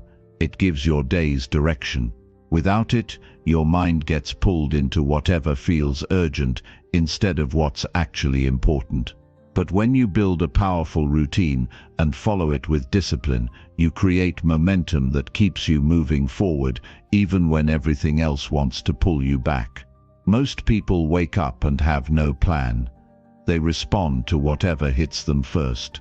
A message, a distraction, a mood, a craving. That's a dangerous way to live because it gives your power away. It means your direction depends on external chaos. But people who live with intention don't wake up like that. They wake up with a mission. They know what their next few hours look like. They've built a system that supports their goals, not one that leaves it all up to chance. They've made decisions in advance when they wake up, what they focus on first, how they manage their time, and how they prepare for tomorrow before today even ends. And that kind of preparation gives them the edge. A strong routine doesn't need to be perfect. It just needs to be yours. It needs to reflect your values, your priorities, and your goals. Some people make the mistake of copying someone else's routine without thinking it through. But real progress happens when you build something that fits your life. Your routine should eliminate excuses. It should reduce friction. It should make it easier to do the right thing and harder to fall off track. If your routine demands constant willpower, it's not well designed. The best routines simplify your life so you can direct your energy toward growth instead of constantly fighting yourself. When you build a powerful routine, it starts to shape your identity. You stop seeing yourself as someone who tries to stay consistent. You become someone who just follows through. That subtle shift is everything, because once it's who you are, it's no longer a battle. You no longer question if you'll do the work, you just do it. And that level of consistency compounds. It builds trust with yourself. It builds momentum you can rely on. And when your life gets chaotic, you won't fall apart, because your routine will hold you steady. Most people don't struggle because they lack potential. They struggle because they lack structure. They waste too much time deciding when to start, how to stay focused, or whether they feel like showing up today. Every one of those small decisions drains energy. But when you build a strong routine, those decisions disappear. You move on autopilot in the right direction. You create space for your energy to go into execution instead of hesitation. That's why a strong routine is one of the most underrated tools for growth. It doesn't just help you get things done. It frees up mental energy for creativity, problem solving, and strategic thinking. A great routine helps you cut out noise. It lets you eliminate unnecessary decisions and distractions before they steal your focus. Think about how much time you waste trying to figure out what to do next. Now imagine if that was already decided. Imagine if your first few hours of the day were locked in. No debate, no delay, just execution. That's how the most focused people operate. They don't wait for the mood to hit. They create a rhythm that puts them into motion, and the more they repeat that rhythm, the more unstoppable they become. Discipline doesn't mean grinding endlessly. It means aligning your actions with your purpose. It means waking up and doing the work that matters without waiting to feel perfect. And your routine is the tool that makes that possible. Your routine is the quiet system that shapes your daily victories. You don't need motivation when you've built a routine that works. You don't need to hype yourself up when you've already created a framework that guides your behavior. The routine does the heavy lifting. You just follow it. And over time, the results stack higher and higher. You have to be intentional about every hour you're awake, because wasted time doesn't come back. Once it's gone, it's gone. A strong routine helps you use your time with purpose. It reminds you that every block of your day can either serve your vision or sabotage it. There is no neutral zone. Everything you do either brings you closer or pushes you further away.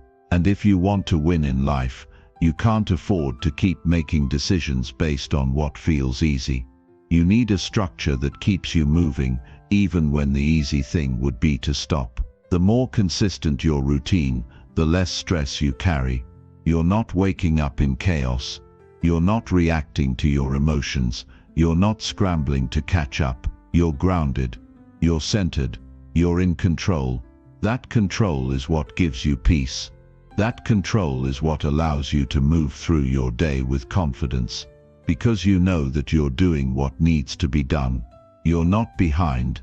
You're not guessing. You're building, and that feeling, that sense of alignment, becomes your fuel. Routines also create emotional stability. When your days are consistent, your moods start to balance out. You don't get overwhelmed as easily. You're not caught in a cycle of extremes. You're steady. You're solid. And people feel that when they're around you, your presence starts to carry weight. Not because you talk a lot, but because your actions speak for you. You move like someone who knows where they're going. And that quiet confidence opens doors that loud noise never could. The secret to long-term success isn't intensity, it's consistency. Anyone can work hard for a few days. Anyone can get excited for a week. But the people who actually succeed are the ones who build routines they don't break. They don't need massive bursts of energy. They rely on systems. They show up even when they don't feel like it. And because they do, they rise while others fall. They rise not because they're better, but because they're more consistent. And that consistency comes from a rock-solid routine. You don't have to do everything at once. Start small. Pick one habit, one change, one adjustment to your morning or evening. Lock it in. Repeat it every day. Then stack something else on top.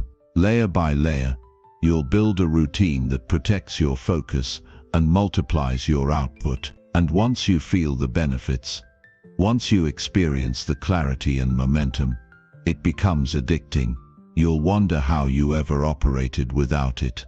You're not always going to feel like showing up, but if your routine is strong enough, you won't need to feel like it. You'll do it anyway. And that's what separates winners from talkers. Winners don't wait for inspiration. They execute because that's who they are. That identity is shaped by their routines. And those routines are what turn dreams into results. Every time you follow your routine, you send a message to yourself: I am someone who follows through. I don't make excuses. I don't break promises to myself. I live with intention. I build my life on purpose. And that repetition builds a reputation with yourself that no one can take from you. That's where real confidence comes from, not words, not hype, but the quiet pride of knowing you showed up for yourself. If your life feels scattered, if your energy feels drained, if your focus feels off, don't blame your ambition. Look at your routine. Look at how you're structuring your days. Look at how much time you're losing to indecision. Because when you fix your routine, you fix your life. Everything else starts to fall into place. You become more productive, more disciplined, more peaceful, more fulfilled. Not because life got easier, but because you got sharper. You got more focused. You started leading yourself with clarity and purpose. This isn't about being robotic. It's about being aligned. It's about building a system that gives you freedom. Not the freedom to do whatever you feel like, but the freedom to make real progress without constantly battling your emotions. That's what a strong routine gives you: stability, direction, power. And once you have that, you don't need to chase motivation anymore. You become the kind of person who wins with consistency, not chaos. So build your routine. Protect it. Follow it. Refine it. Let it carry you through the noise. Let it elevate you above distraction. Let it sharpen your edge so that every day becomes a step forward. And remember, your routine is not just how you manage your time, it's how you build your future. So make it strong, make it yours, and never underestimate the power of a consistent day, repeated with focus, over and over again. That's how legacies are built, one solid routine at a time. Chapter 11. Master time management to make every moment count. Every second you're alive is a chance to move closer to your goals or drift further away. And what separates those who achieve from those who merely wish is how they manage their time. The truth is, no matter how talented you are, if you don't respect time, it will pass you by. Time doesn't pause for indecision, procrastination, or distractions. It moves forward without hesitation. And if you're not intentional about how you use it, life will slip through your fingers while you're busy doing things that don't matter. This is the brutal reality. Time is the one resource you can't earn back, borrow, or replace. Every moment you waste is a moment of growth you'll never get back. Mastering time management isn't about doing more, it's about doing what matters. It's about getting clear on your priorities and refusing to let anything dilute your focus. Too many people are busy being busy. They chase every notification, respond to every distraction, and spend their day putting out fires that should have never started in the first place. But the high achievers, the ones who truly dominate their days, they don't waste motion. They don't drown in low-value activity. They know exactly what they need to do, when to do it, and how to stay locked in until it's done. They're not perfect. They're just disciplined. And that discipline allows them to squeeze meaning out of every single hour. If you want to reclaim your time, start by taking full ownership of it. Don't blame the clock. Don't blame your schedule. Don't say, "I don't have time." You do. It's just that you've been giving it away to the wrong things. You scroll, you delay, you overthink, you indulge distractions, and then wonder where the day went. But time doesn't disappear, it gets spent. The only question is, are you spending it on things that build you or break you? And until you confront that question with honesty, you'll keep running in circles, exhausted but empty. High performers don't wait for time, they create it. They carve it out of busy schedules because they refuse to let chaos dictate their pace. They plan ahead, they block distractions, they say no more than they say yes. And most importantly, they understand the value of their time so deeply that they won't let anyone waste it, not even themselves. You need to think like that. You need to treat your time like it's sacred, because it is. The more you guard it, the more you can invest it into things that move your life forward. And when you do that consistently, results are inevitable. If you don't schedule your priorities, your distractions will schedule themselves. That's why structure matters. It's not about being rigid, it's about creating clarity. When you know what matters most, it's easier to ignore what doesn't. But if you wake up with no plan, the day will be stolen from you by everything and everyone. You'll end up helping others build their dreams while neglecting your own. That's the danger of poor time management. It doesn't just slow your progress, it destroys your purpose. You forget why you started. You lose sight of your mission. And before you know it, the year's gone and you're still stuck at the start. You can't control time, but you can control your focus. You can decide where your energy goes, and that single decision is more powerful than any motivational quote or productivity hack. It's not about having perfect systems, it's about being relentless with your focus. It's about showing up on time for yourself. It's about making your goals non-negotiable. Because once you do that, you'll stop wasting time on meaningless things. You'll start treating every hour like it matters. And when that switch flips, your whole life changes. Time management is an expression of self-respect. When you value your future, you stop letting your present be dictated by comfort. You stop chasing short-term pleasure and start chasing long-term meaning. And it's not always easy. Sometimes managing your time means saying no to things that are fun but fruitless. It means missing out on trends, skipping temporary pleasures, and standing firm when others wander. But what you gain in return is clarity, peace, and results that last. You stop being reactive. You start becoming strategic, and that shift alone puts you in a different league. One of the most powerful time strategies is learning to work with urgency, not panic, not stress. Urgency. That sense that your time matters so much, you won't waste a minute. That mindset, where you attack the day like it owes you something. You stop dragging your feet.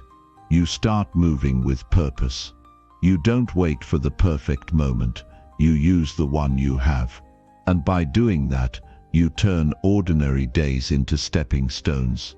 You stop letting time pass idly. You start shaping it. You also need to build boundaries around your time.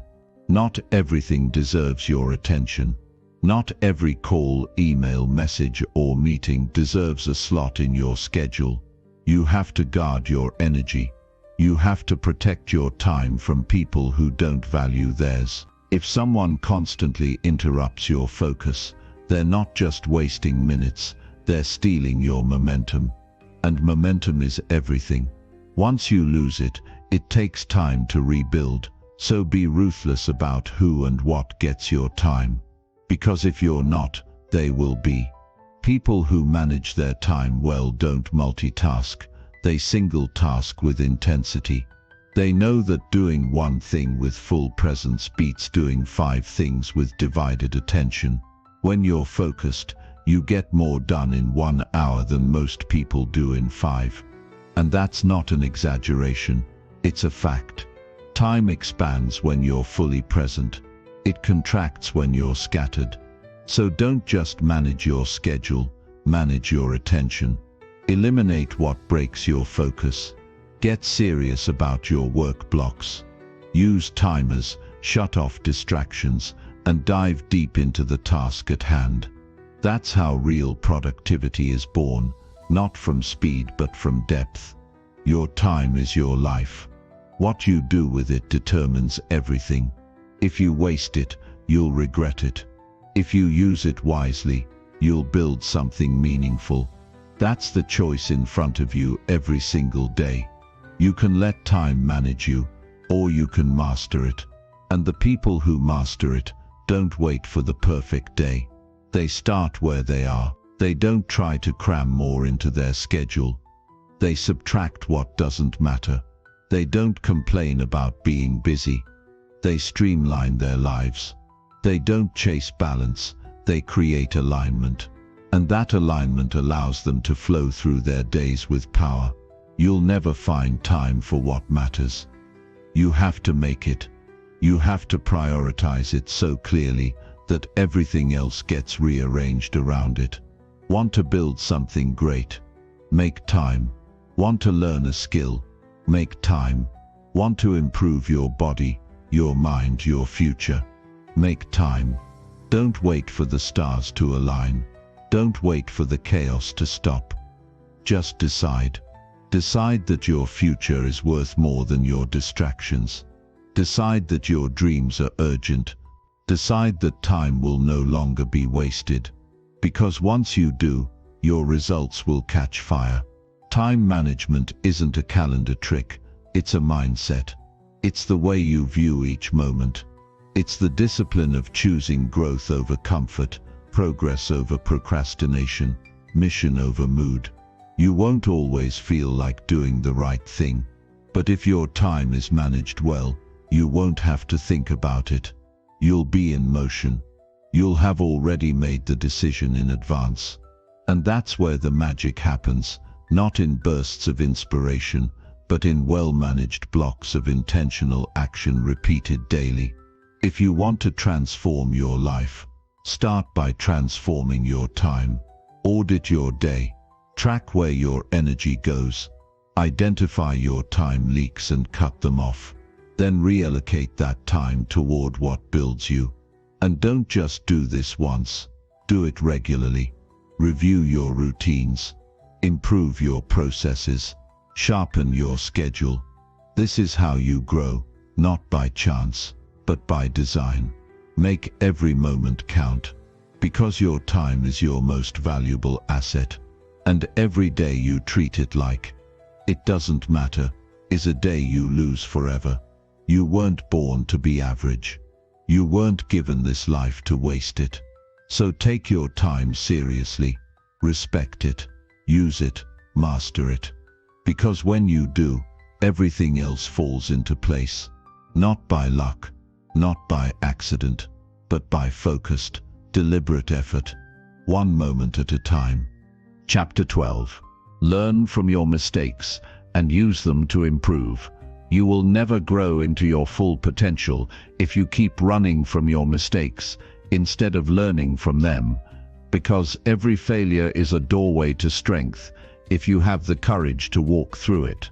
The world doesn't reward those who never fall. It rewards those who rise every time they do. Your greatest transformation won't come from comfort or ease. It will come from the moments where everything went wrong and you chose to get back up, examine the damage, and become better because of it. That is the mindset that changes lives. That is how you build unshakable confidence and forward momentum. There's a reason the people who improve fastest are the ones who aren't afraid to fail. They understand that failure isn't final. It's feedback. It's information. It's raw data that tells you exactly what needs to change. Most people fear mistakes because they see them as a reflection of their identity. They believe failure means they're not good enough. But high performers, relentless thinkers, disciplined achievers, they don't think like that. When they mess up, they don't retreat. They analyze, they adjust, they make changes fast. And that mindset keeps them growing when others quit. You don't get better by pretending you're perfect. You get better by being honest with yourself. You look at what didn't work. You face your weaknesses, and you start rebuilding with clarity. Growth comes from responsibility, not blame. If you keep pointing fingers, you'll stay stuck. If you keep avoiding the truth, you'll keep repeating the same cycles. But the moment you decide to own your mistakes, you gain power over them. You stop being a victim of your past, and you become the architect of your future. The biggest mistake you can make is not learning from the last one. Because if you keep repeating the same patterns, it's not bad luck, it's a lack of awareness. And that lack of awareness will cost you more than any external failure. It will cost you time. It will cost you confidence. It will cost you growth. That's why it's not enough to say, I failed. You need to ask why. You need to break it down. What did I ignore? What did I rush? What belief held me back? What habit sabotaged me? These are the questions that bring breakthroughs. When you start using your mistakes as stepping stones, you unlock a level of resilience that most people never reach. Suddenly, every misstep becomes a lesson. Every wrong turn becomes direction, and every breakdown becomes a setup for a stronger comeback. You stop avoiding difficulty. You stop fearing imperfection. You stop hesitating. Why? Because you know even if you fail, you'll figure it out. You'll learn. You'll improve. That kind of confidence doesn't come from motivational quotes. It comes from experience, from trial and error, from showing up, screwing up, and coming back smarter than before. But don't just learn from your mistakes. Learn through them. That means you don't wait until the pain passes to reflect. You analyze it while it's fresh. You sit in the discomfort and let it teach you.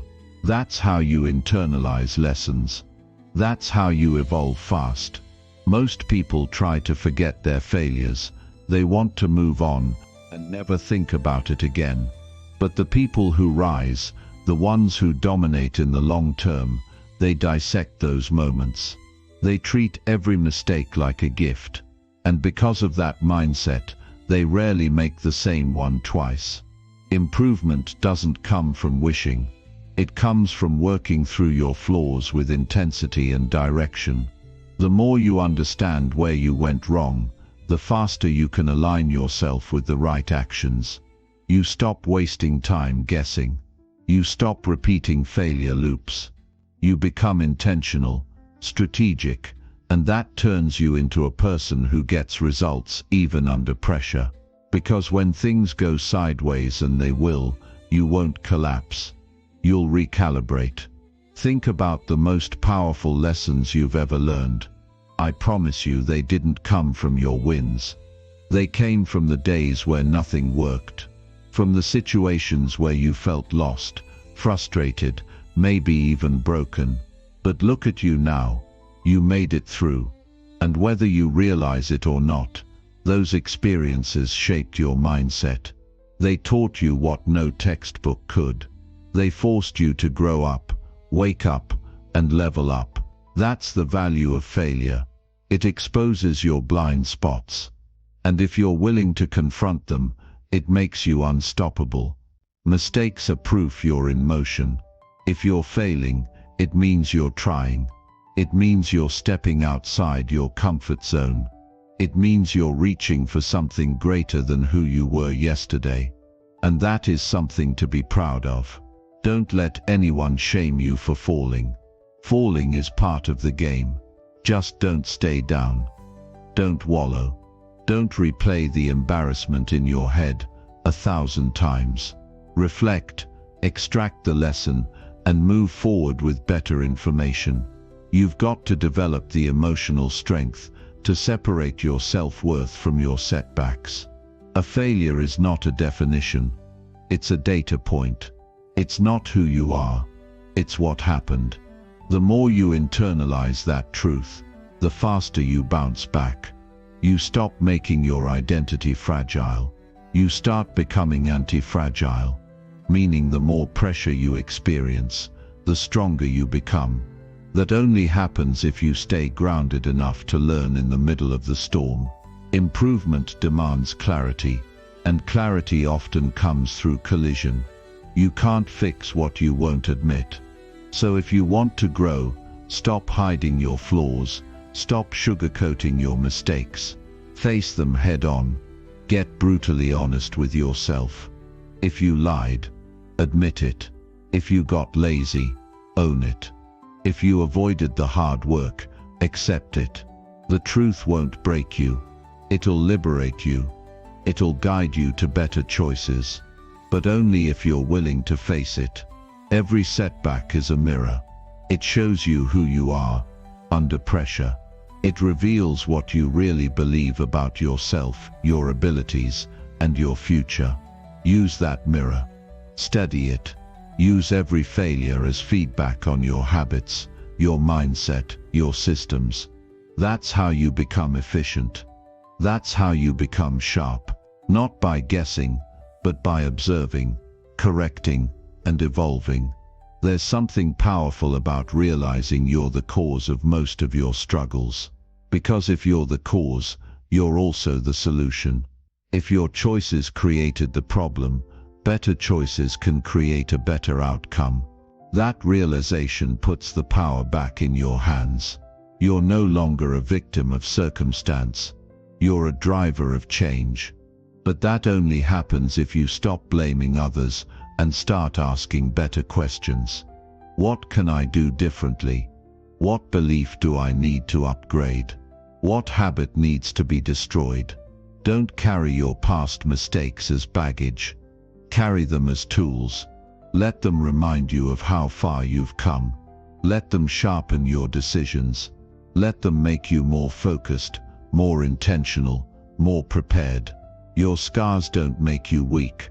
They make you wise. They mean you've lived. They mean you've learned. And if you wear them with pride, not shame, you'll walk into the future with a kind of grounded confidence no one can touch. You've got to be patient with the process. Real change takes time. You won't improve overnight. But every lesson you learn speeds up the journey. You save energy. You avoid old traps. You become more efficient with your effort. That's how you gain momentum. Not by never making mistakes, but by never wasting them. The more mistakes you make, the more you should be growing. If you're not, it's not the failure. It's your reaction to it. Don't just experience the pain. Extract the principle. Don't just feel regret. Build a new standard. Use that low point as a foundation. Rebuild your habits. Strengthen your mindset. Reinforce your systems. That's how you bounce back with force. Your mistakes are not the end of the road. They're a necessary part of the journey. Every successful person you admire has failed. Not once, not twice, but hundreds of times. What separates them is that they refuse to stop. They refuse to repeat the same mistakes. They grew through it. You can too. You just have to make a decision. Will you let this mistake define you? Or will you use it to refine you? Never be ashamed of growth. Never be ashamed of having to learn something the hard way. The fact that you're willing to reflect, improve, and show up again says more about your character than any flawless performance ever could. That's what this journey is about. Evolving. Not being perfect, but being better, smarter, sharper, stronger. And if you stay committed to that process, learning from every mistake, adjusting after every setback, and showing up with more insight each time, you will outgrow every obstacle that ever tried to break you. Not by accident, not by luck, but by choice, by discipline, by the quiet strength of someone who refuses to let failure win. That is how you win long term. That is how you build a life that reflects your full potential, not in spite of your mistakes, but because you had the courage to learn from them. Chapter 13. Surround yourself with positive influences that lift you up. You are the average of the 5 people you spend the most time with. So if you want to level up your life, you have to start choosing who you surround yourself with, and you need to do it deliberately. Your circle determines your mindset, your energy, and your ability to grow. If you're around negativity, doubt, and toxic energy, you'll find it hard to soar. But when you surround yourself with people who uplift you, who challenge you, and who believe in your potential, that's when everything begins to shift. It's time to stop letting others dictate your energy and instead take control of the influences you allow into your life. The people you allow into your world have an enormous impact on the direction of your life. Negative influences will only drag you down. They'll make you question your worth and your dreams. They'll convince you to settle. But positive influences, people who believe in you, who encourage you, and who challenge you to be the best version of yourself, will push you to places you never thought possible. You cannot underestimate the power of a positive, motivating, and growth-oriented environment. If you want to go far, you have to surround yourself with people who want to see you win and who will help you get there. In every single area of life, your environment plays a crucial role.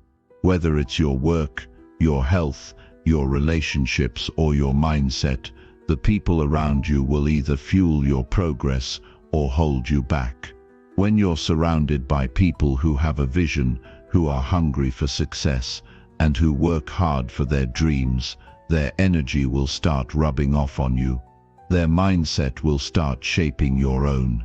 You'll start thinking bigger, acting bolder, and pushing yourself harder because you'll see it being done by those around you. But when you're surrounded by negativity, self-doubt, or a lack of ambition, your potential will be suffocated. It's easy to get lost in that toxic energy, thinking it's normal, when in fact it's toxic to your growth. So how do you know if the people around you are lifting you up or holding you down? Start by paying attention to the energy in your relationships. Are you constantly feeling drained after spending time with someone? Do you feel more self-doubt, confusion, or negativity when you're with them? Or do you leave feeling motivated, inspired, and ready to take action? Your emotional energy is the best indicator of whether someone is a positive influence in your life. The right people will make you feel more confident in your abilities, and they'll inspire you to become better every day. If you're not feeling that way, it's time to reassess those relationships. Don't be afraid to let go of toxic people. It doesn't matter if they're family, friends, or colleagues. If someone is preventing you from growing, it's okay to step back and create distance. It's not about abandoning them, but about protecting your energy. If someone consistently discourages you, undermines your confidence, or tries to make you feel small, it's time to let them go. The people around you should lift you up, not make you feel like you're stuck in the same place. Now, I'm not saying you need to surround yourself with people who are always positive and upbeat all the time. We all go through tough times, and we all need support when things get difficult. What I'm saying is that the people you spend your time with should believe in your growth. They should encourage you to keep going when you're struggling. They should hold you accountable to your goals and help you stay focused on your vision. Positive influences are people who can challenge you in a healthy way, who can point out where you need to improve, and who will be there to celebrate your wins. There's also a powerful principle at play here. You will rise to the level of the people you surround yourself with. If you're around people who expect greatness from you, you will start expecting greatness from yourself. If you're surrounded by people who are constantly striving for more, you will begin striving for more.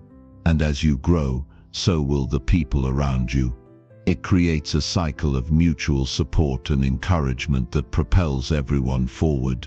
This is what makes a true community of like-minded individuals powerful.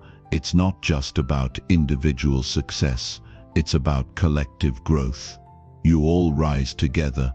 You have to actively seek out those who will help elevate you. This might mean finding a mentor, joining a mastermind group, or simply connecting with individuals who are on a similar journey of growth. These are the people who will push you to think bigger, take more risks, and move faster.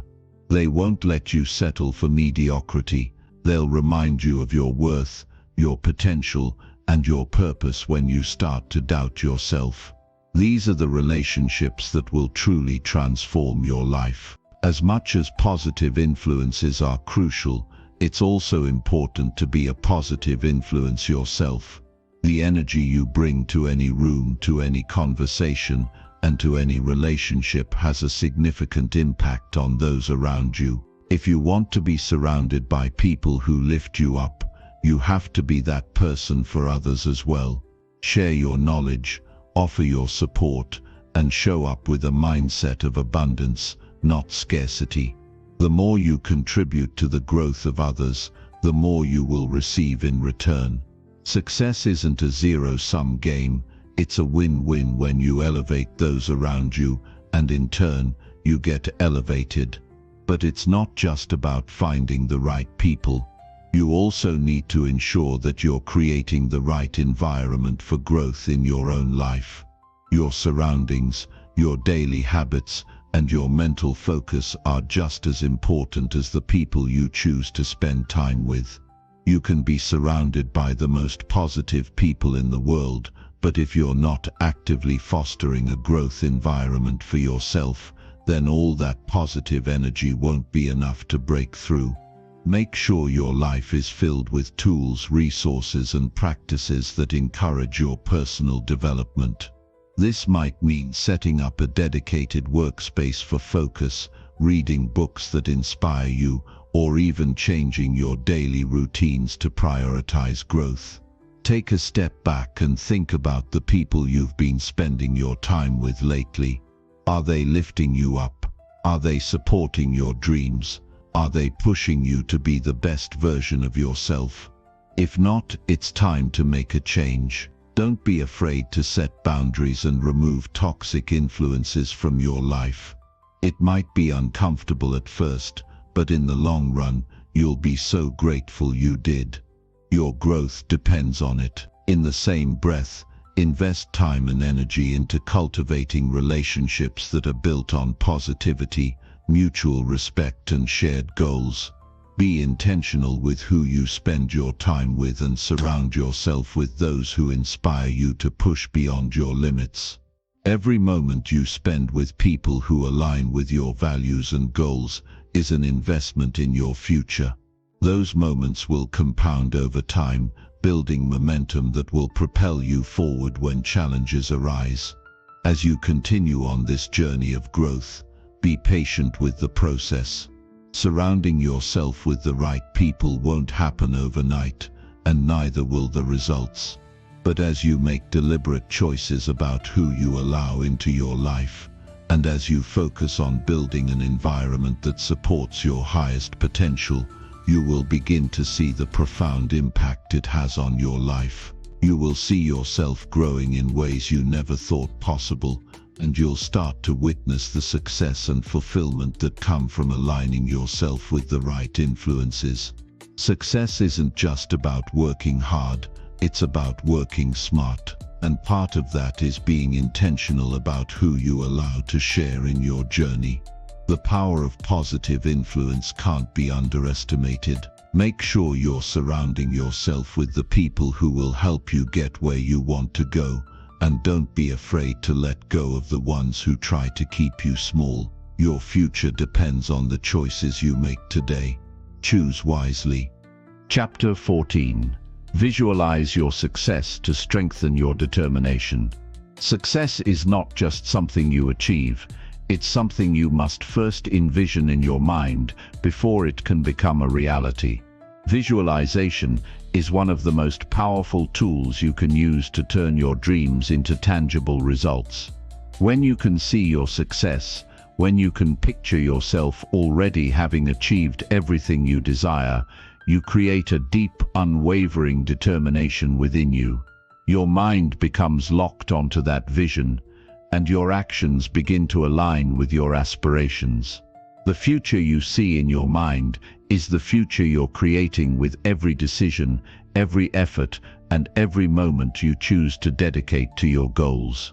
The power of visualization is not a mystical concept, it's a scientifically backed strategy that athletes, business leaders, and successful individuals across all fields use to propel themselves towards success. When you picture your success clearly and vividly, you're training your mind to recognize the steps you need to take to achieve it.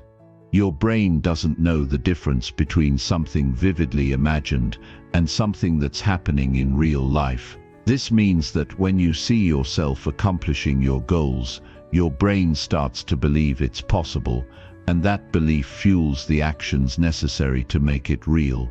Every successful person, at some point, visualized where they wanted to be. They saw themselves in that place of success, whether it was winning an award, reaching a personal milestone, or achieving something extraordinary in their lives. By visualizing their success, they created a clear mental blueprint that guided their decisions and actions. This mental rehearsal gave them the confidence to push through obstacles, stay consistent, and maintain their focus. Your mind is a tool that, when properly trained, will work tirelessly toward your goals. Visualization is the training ground for that tool. In order to use this tool to its fullest potential, you must be specific in your vision. Don't just see a vague image of success in your mind. Create a clear, detailed picture of what it looks like. What does success feel like? What does it look like? How do you carry yourself when you've reached your goals? What kind of person have you become? The clearer and more detailed your visualization, the more real it will feel. The more real it feels, the stronger your determination becomes. When you see yourself standing at the finish line, already having achieved what you set out to do, you're reinforcing the belief that it is not just possible, but inevitable. But visualization isn't just about seeing your success in the distant future, it's also about creating a vision for every step of the journey. As you visualize your success, think about the process. Visualize the daily habits, the challenges you'll face, and the actions you'll take to overcome them. See yourself navigating through obstacles, staying resilient in the face of setbacks, and remaining consistent in your efforts. When you visualize the entire journey, you mentally prepare yourself to face anything that comes your way. You're not just setting yourself up for success, but for the challenges that will test your will and determination. When you've already mentally prepared for the difficulties ahead, they won't seem as intimidating. You will walk through them with confidence, knowing that each challenge is just another step on your path to victory. Visualization also strengthens your focus. When you consistently see yourself succeeding, when you imagine it so clearly that it almost feels like it's happening in real time, your focus sharpens. You start to tune out distractions because your mind is focused solely on that vision. Every decision you make will be weighed against that vision of success. Does this action move me closer to my goal? Does this choice bring me in alignment with the person I am becoming? You begin to realize that everything you do matters. Your actions are not random or aimless, they are intentional, guided by the vision you hold in your mind. One of the most powerful aspects of visualization is its ability to increase your self-belief. If you can see yourself succeeding, you will begin to believe that you are worthy of that success. You'll recognize that you have what it takes to get there. And when you truly believe in your ability to achieve your goals, there's nothing that can stop you. Self-doubt fades away because your mind is no longer questioning if it's possible. You know it is, and with that belief you move forward with an unstoppable energy. But how do you make visualization a consistent practice in your life? Start by setting aside a few minutes every day, ideally in the morning or before bed, to close your eyes and immerse yourself in your vision of success. Find a quiet space where you can focus fully and begin to see yourself achieving your goals. Picture the environment you'll be in, the people around you, and the emotions you'll feel. Let your senses be involved in the visualization. Hear the sounds, smell the smells, and feel the emotions as if it's happening right now. The more vivid you make the experience, the more powerful the visualization becomes. While you visualize, connect with the emotions that success will bring. Whether it's pride, joy, relief, or excitement, allow yourself to feel those emotions in your body. Let them become a part of you. These emotions are the fuel for your determination. When you're feeling the emotions tied to success, your mind becomes more committed to making that success a reality. It's not just a far-off dream, it's something that's happening right now, in this moment. Visualization also works hand in hand with your daily actions. It's not enough to just visualize success without doing the work to back it up. Your vision is the spark that ignites your actions. Without it, your efforts can become aimless. But with it, you become driven by a clear sense of purpose. The clearer your vision, the stronger your drive. You'll find yourself taking consistent, purposeful action toward your goals because you know exactly what you're working toward. You'll move with more intention, more energy, and more focus. In moments of difficulty, when obstacles arise or self-doubt creeps in, return to your vision.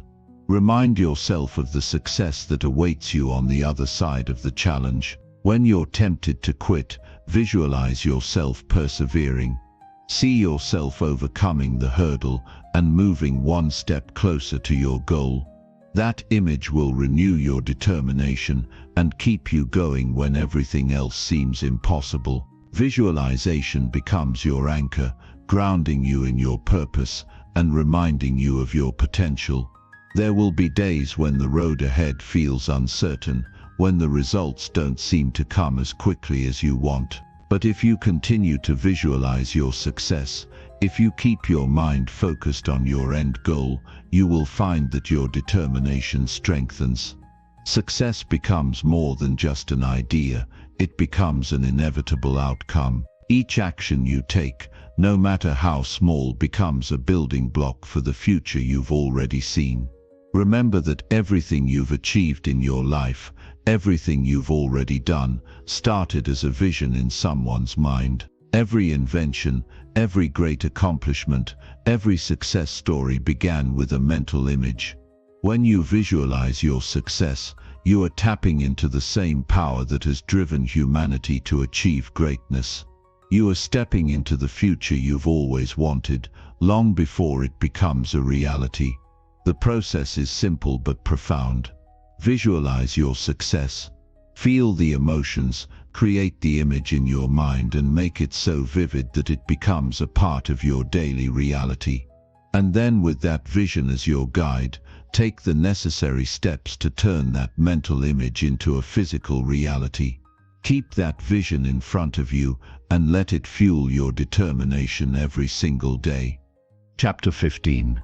Embrace discomfort to grow stronger and more capable. Growth does not come from comfort. It comes from the moments when you push yourself beyond what feels easy. The discomfort, the struggle, the resistance you feel, these are not signs to stop. They are signals that you are on the verge of growth. If you want to become stronger, more capable, and more resilient, you must embrace discomfort instead of running from it. It is only by stepping into that uncomfortable space, by facing challenges head-on, that you can tap into your full potential. Success is not found in the smooth path. It's carved through the difficult terrain. When you choose to embrace discomfort, you are choosing to break through limitations that have been holding you back. Most people avoid discomfort because it feels unpleasant, because it pushes them to the edge of their abilities. But the truth is, it's in those moments of discomfort that your body and mind are forced to adapt. It's in those moments that you forge the strength necessary to overcome even greater challenges ahead. Imagine lifting weights at the gym. The weight itself is heavy, uncomfortable, and challenging. But every time you push yourself to lift that weight, you strengthen your muscles, making the weight easier to handle the next time. Life works the same way. Every challenge you face is an opportunity to build the mental and physical strength you need for the next stage of your journey. Too often, people avoid discomfort, seeking instead the easy path, the quick fix, or the way around the struggle. But in doing so, they miss the point. It's the discomfort that reveals your capacity to endure, to grow, and to achieve. Every time you face something that makes you uncomfortable, you're expanding the boundaries of what you can handle. You're telling yourself that you are bigger than the discomfort, that you have the strength to push through it. And the more you do this, the stronger you become. It's like forging steel in fire. Only by enduring the heat can the steel become unbreakable. The mind is a powerful thing, but it often works against us when faced with discomfort. It convinces us to avoid the struggle, to take the easier road, to protect ourselves from pain. But what the mind doesn't realize is that the discomfort is not the enemy, it's the teacher. In those moments of discomfort, you learn things about yourself that you would never discover if everything was easy. You discover your resilience, your perseverance, and your ability to overcome. You realize that you are capable of much more than you thought. But embracing discomfort doesn't mean seeking pain for the sake of it. It means understanding that discomfort is a necessary part of the journey toward growth. You will encounter discomfort in many forms: physical, emotional, mental, and spiritual. Each form serves as a challenge that forces you to stretch beyond your comfort zone. Whether it's pushing your body to run one more mile, having the difficult conversation you've been avoiding, or sitting with uncomfortable emotions that need to be addressed, each moment of discomfort offers an opportunity for transformation. The key to growth is not to avoid discomfort, but to learn how to navigate it. It's about finding the courage to face what is difficult and pushing forward anyway. In those moments of difficulty, remind yourself that you are becoming stronger. You are building the mental toughness that will serve you in every area of your life. And with every challenge you overcome, your confidence grows. You start to realize that no obstacle is too big, no challenge too great, because you have the ability to face it head on. One of the most powerful things you can do when discomfort arises is to reframe your thinking. Instead of seeing discomfort as something to avoid, start to view it as a sign of progress. Discomfort is not failure. Discomfort is progress. Every time you stretch yourself beyond your limits, you move closer to the person you are meant to be. When you feel discomfort, remember that it's not a sign to turn back, but a sign that you are pushing your boundaries. You are becoming more than you were yesterday. It's easy to get discouraged when things don't come easily. When you're struggling to meet a deadline, facing a tough situation, or pushing through a physical challenge, the natural instinct is often to stop, to retreat to safety. But real strength is built in these moments. The key is to persist, to continue moving forward, even when it feels like the discomfort will never end. It's in the persistence, the determination to keep going despite the struggle, that you build the foundation for greater achievements. But persistence doesn't mean blindly pushing through without thought. It means having the awareness to acknowledge the discomfort, understand what it's teaching you, and use it as fuel for your journey. It's about accepting that the road won't always be smooth, but knowing that every bump, every obstacle, every difficult moment is leading you toward greater strength and capability. You are not defined by the discomfort itself, but by your ability to handle it, to rise above it, and to keep moving forward. When you embrace discomfort, you begin to change the way you approach challenges. Instead of fearing them, you start to see them as opportunities. Each challenge becomes a stepping stone toward your growth. Every time you push through discomfort, you increase your capacity for success. It's like building a muscle. Each time you train it, it gets stronger. The more you practice embracing discomfort, the easier it becomes to face the next challenge that comes your way. You will find that over time your resilience builds. You will develop a mindset that no matter what comes your way, you have the tools, the strength, and the capability to handle it. The key to unlocking this power is to embrace discomfort as part of your journey, not as something to fear or avoid. When you learn to thrive in the face of discomfort, you become unstoppable. You become someone who doesn't shy away from challenges, but steps into them with confidence, knowing that you are capable of handling anything life throws your way. The discomfort you feel today is the foundation of your success tomorrow. It's the hard work, the sweat, the perseverance, and the pain that shape you into the person who can accomplish great things. So when discomfort comes knocking at your door, don't run, open it wide. Step into the challenge, Embrace it, and let it transform you into someone stronger, more capable, and more resilient than you ever thought possible. Remember, growth happens when you embrace the uncomfortable. It's in the moments when you choose to keep going, despite the struggle, that you build the strength you need to succeed. So the next time discomfort shows up in your life, don't resist it. Welcome it. Because through it, you will grow stronger. And that strength will carry you to heights you never thought you could reach. Embrace the discomfort. It is the key to unlocking your full potential. Chapter 16. Take care of your body to fuel your mind and spirit. Your body is not just a vessel to carry you through life. It's the foundation upon which your mind and spirit are built. If you neglect your body, you are neglecting the very source of the energy, strength, and clarity that drives your success.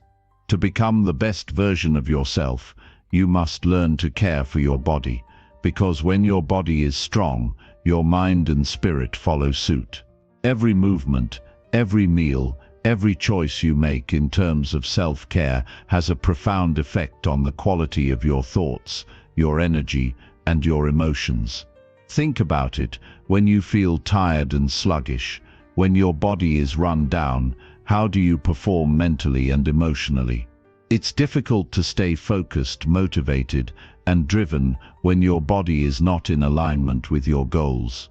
On the flip side, when you take care of your body, when you nourish it, move it, and give it the rest it needs, everything else in your life improves.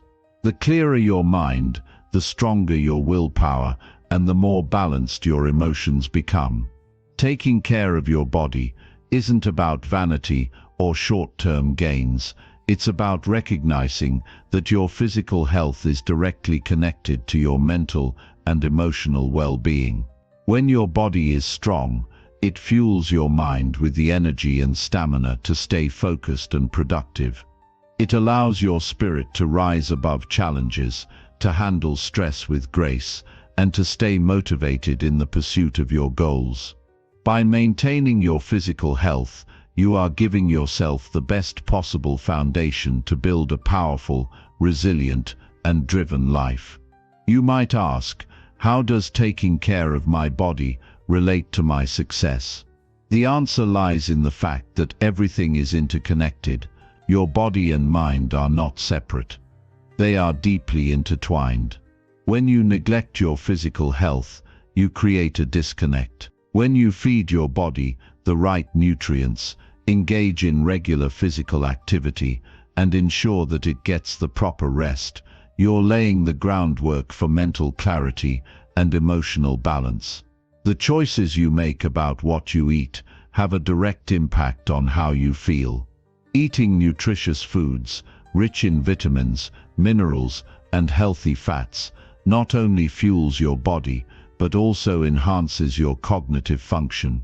You're sharper, more focused, and more creative when your body is properly nourished. On the other hand, eating foods that are high in sugar, processed chemicals, and unhealthy fats can lead to sluggishness, mood swings, and brain fog. The mind and body are a reflection of each other. When you feed one well, the other thrives. Physical exercise is another key pillar in taking care of your body. It's not just about aesthetics. Exercise is a powerful tool that can enhance every aspect of your life. Regular physical activity improves circulation, boosts energy, and sharpens mental clarity. It also reduces stress and anxiety, giving you a sense of well-being that can elevate your spirit. When you move your body, you release endorphins, the body's natural mood boosters. Exercise helps you feel more confident and focused, allowing you to approach life's challenges with a calm and positive mindset. Moreover, taking care of your body gives you the stamina to keep pushing forward, day after day. It's easy to get burnt out, to feel drained and overwhelmed, especially when you're working toward big goals. But when your body is in top shape, you can sustain the energy required to stay consistent, even when the going gets tough. You're able to handle long hours of work, intense focus, and emotional stress without hitting a wall. Your body becomes your ally, your partner in the pursuit of success. Rest and recovery are also crucial components of taking care of your body. In our fast-paced world, rest is often overlooked, yet it is essential for optimal performance. Sleep allows your body to repair itself, your mind to rest, and your emotions to recalibrate. Without sufficient rest, you're running on empty, and that leads to burnout, irritability, and a lack of focus. When you prioritize sleep and recovery, you're giving your body the time it needs to recharge, so you can wake up the next day feeling refreshed and ready to conquer the world. The connection between body and mind is undeniable, and yet so many people neglect their physical health in pursuit of success. They focus on working harder, pushing themselves mentally, and striving for more, without realizing that their physical well-being is the foundation of everything they want to achieve. If you're constantly burning the candle at both ends, skipping meals, or neglecting exercise, you're sabotaging your own potential. Success is not sustainable when your body is in a constant state of depletion. The more you take care of your body, the more you will be able to give to your mind, your work, and your relationships. Beyond physical health, caring for your body also means practicing self-love and self-respect. It's about recognizing that you deserve to feel good in your own skin.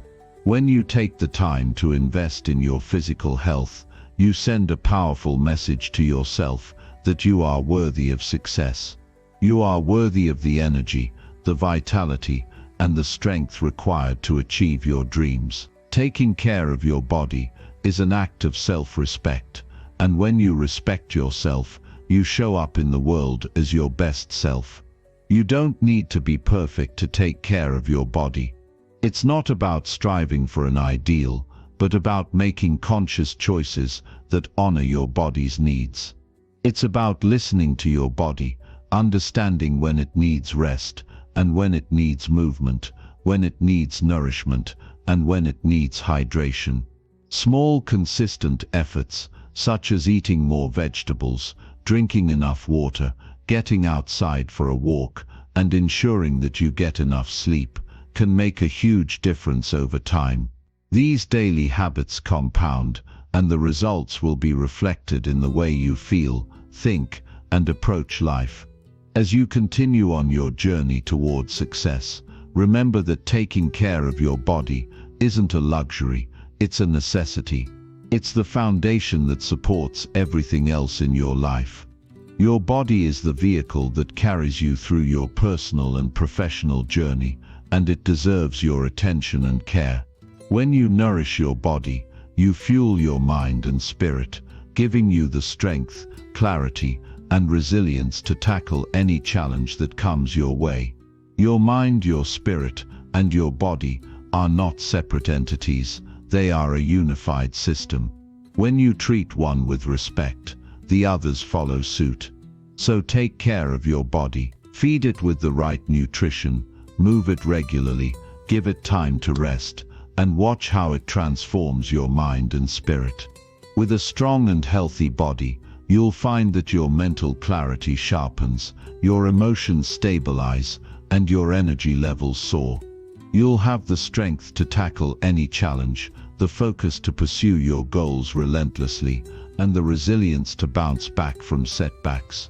In the end, the best investment you can make is in yourself. Taking care of your body is the greatest act of self-love and self-discipline. The more you invest in your physical health, the more you'll see the dividends in your life. When you feel strong, vibrant, and energized, your mind and spirit will reflect that vitality, and your potential will be limitless. So start today. Take small steps to care for your body, and watch how it transforms every area of your life. You are worth it. Chapter 17. Seek continuous learning to expand your potential. The world is constantly evolving, and if you want to stay ahead, you must be willing to adapt and grow. Your potential is not a fixed thing. It's a constantly expanding horizon, and the key to unlocking it is through continuous learning. The most successful individuals in any field are those who are lifelong learners, always hungry for new knowledge, new skills, and new perspectives. If you want to break through your current limitations and reach your highest potential, you must embrace the idea of learning as a never-ending journey, one that fuels your growth, sharpens your abilities, and transforms your life. Learning isn't just about gaining knowledge, it's about transforming that knowledge into wisdom and action. It's about taking what you've learned and applying it in ways that push you to be better, think differently, and act with greater confidence. The world doesn't wait for anyone, and if you're not actively learning, you're being left behind. But if you make learning a priority, you'll find yourself not only keeping up with the changes, but staying one step ahead of them. When you commit to continuous learning, you're giving yourself the power to unlock doors that you didn't even know existed. Every new skill you acquire, every piece of knowledge you gain, becomes a tool in your arsenal. Whether you're learning a new language, a new software, or simply gaining new insights from books, podcasts, or conversations, you are expanding your capacity to solve problems, create value, and make an impact. But learning doesn't always come easy. It requires a mindset shift. In order to grow, you must first acknowledge that there's always room for improvement. You must be willing to let go of the illusion that you know everything and remain open to new ideas, even when they challenge your beliefs or push you outside of your comfort zone. This mindset is crucial because growth doesn't happen when you're comfortable. It happens when you're pushed to think differently, to step out of what you already know, and to embrace the unknown. Embracing continuous learning means taking ownership of your own development. It's about becoming the best version of yourself, not by waiting for opportunities to come to you, but by actively seeking out knowledge and experiences that will push you forward.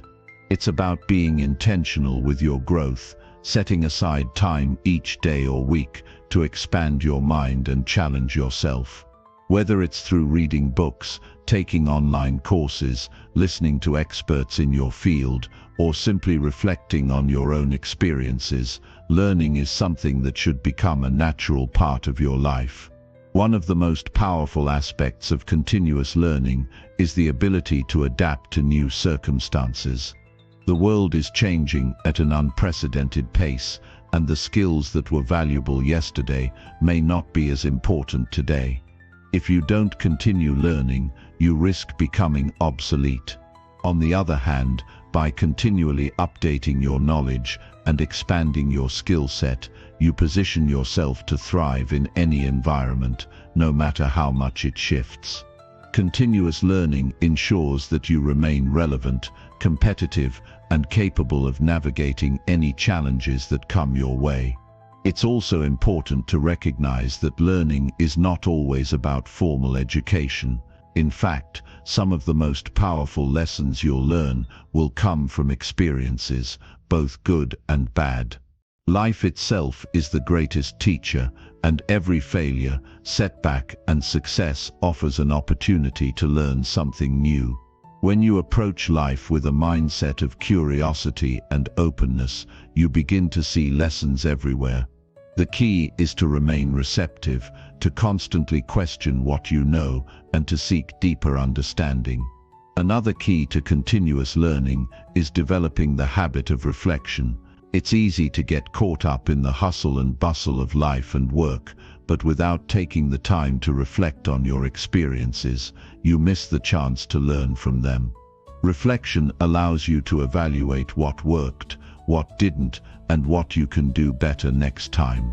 It gives you the insight to refine your strategies, adjust your goals, and move forward with greater clarity and purpose.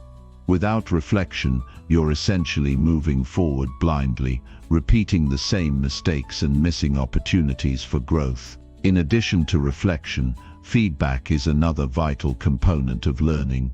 No matter how much you know, there's always someone who can offer a fresh perspective or point out areas for improvement. Embracing feedback, whether from mentors, peers, or even your own observations, helps you avoid the trap of complacency and encourages you to constantly raise your standards. Constructive feedback is a gift. It's a tool that helps you see blind spots and improve faster.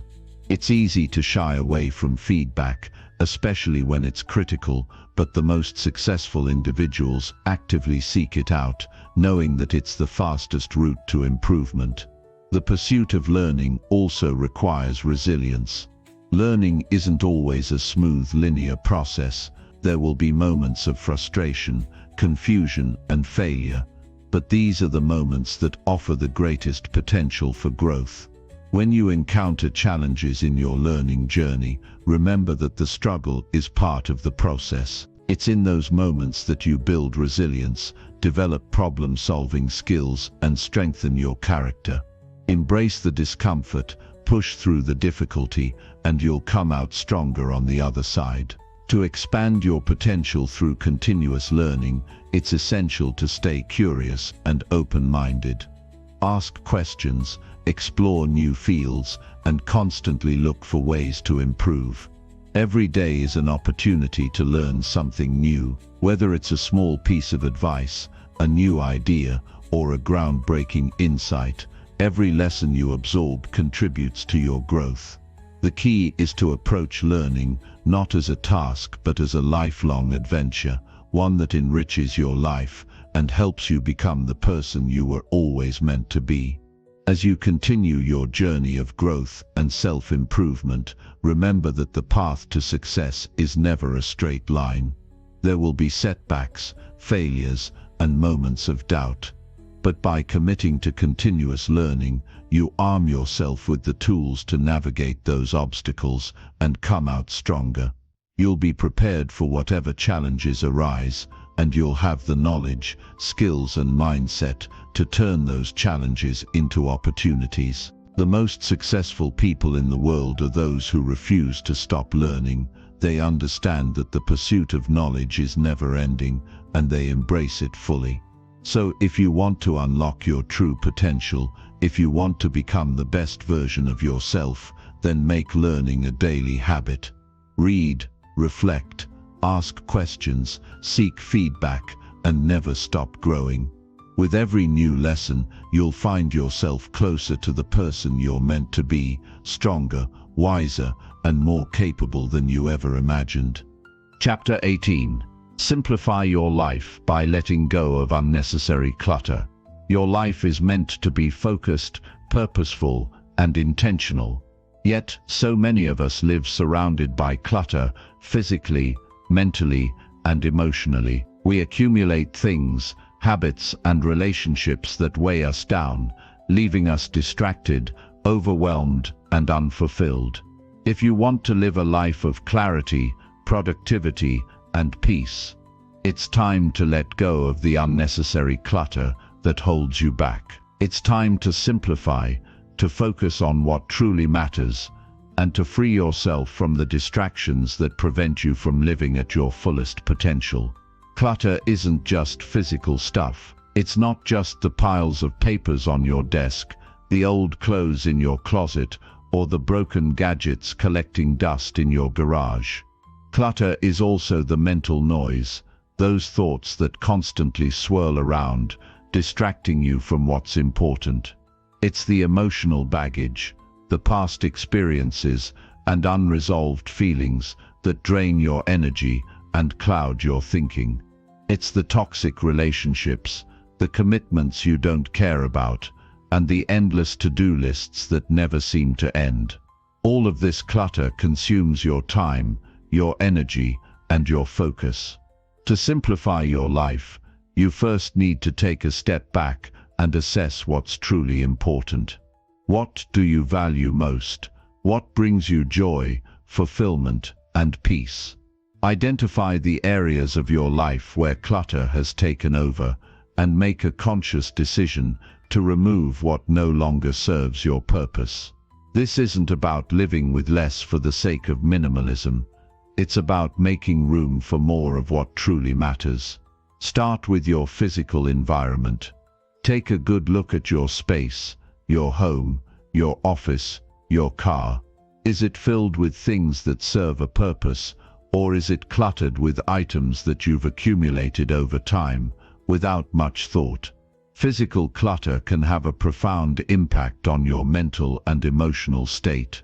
A cluttered environment often leads to a cluttered mind. When you surround yourself with excess, you constantly feel overwhelmed and distracted, making it harder to focus on what's important. Begin by decluttering one space at a time. Start with your desk or your closet or any other area where clutter has built up. Go through your items and ask yourself, does this serve a purpose? Does this bring me joy or add value to my life? If the answer is no, it's time to let it go. Donate, sell, recycle, or throw away items that no longer serve you. Simplify your environment to create a sense of order and calm. As you remove physical clutter, you'll find that your mind becomes clearer, your focus sharper, and your energy more aligned with your goals. Next, address the mental clutter that's constantly vying for your attention. Your mind is bombarded with information every day: news, social media, work emails, family obligations, and personal concerns. All of this noise can create a mental fog that makes it difficult to think clearly or make sound decisions. Simplifying your mind starts with becoming aware of the thoughts that occupy your mental space. What thoughts are holding you back? What fears, doubts, and anxieties are taking up valuable mental real estate? Recognizing these patterns is the first step in clearing out mental clutter. One of the most effective ways to simplify your mind is through mindfulness and meditation. By taking a few moments each day to quiet your mind, you create space for clarity and calm. You can practice mindfulness by focusing on your breath, paying attention to the present moment, and letting go of any distractions. When your mind is quiet, you can think more clearly, make better decisions, and be more focused on the tasks at hand. Another key aspect of simplifying your life is letting go of emotional clutter. This includes unresolved feelings, past grudges, and any emotional baggage that weighs you down. Holding on to negative emotions like anger, resentment, or regret takes up valuable energy and prevents you from moving forward. Letting go of emotional clutter doesn't mean forgetting about past experiences or pretending they didn't happen. It means releasing the emotional hold they have on you. It means choosing to forgive, to move on, and to free yourself from the burden of negative emotions. Simplifying your life also means being intentional with your time and energy. In today's world, it's easy to get caught up in the hustle, to say yes to every opportunity, and to fill your schedule with tasks and commitments that don't align with your values. But true fulfillment comes from focusing on what truly matters, not from filling your time with distractions. Learn to say no to things that drain your energy or distract you from your goals. Prioritize the activities that align with your passions and purpose. By being intentional with your time, you free yourself from the constant pressure of doing more and start focusing on what truly moves you forward. Take a look at your relationships as well. Are there people in your life who are draining your energy, causing stress, or holding you back? Toxic relationships can be some of the most difficult clutter to let go of, but they are also the most important to address. Surround yourself with people who uplift you, who support your growth, and who bring positivity into your life. Sometimes, This means letting go of relationships that no longer serve you, no matter how difficult it may be.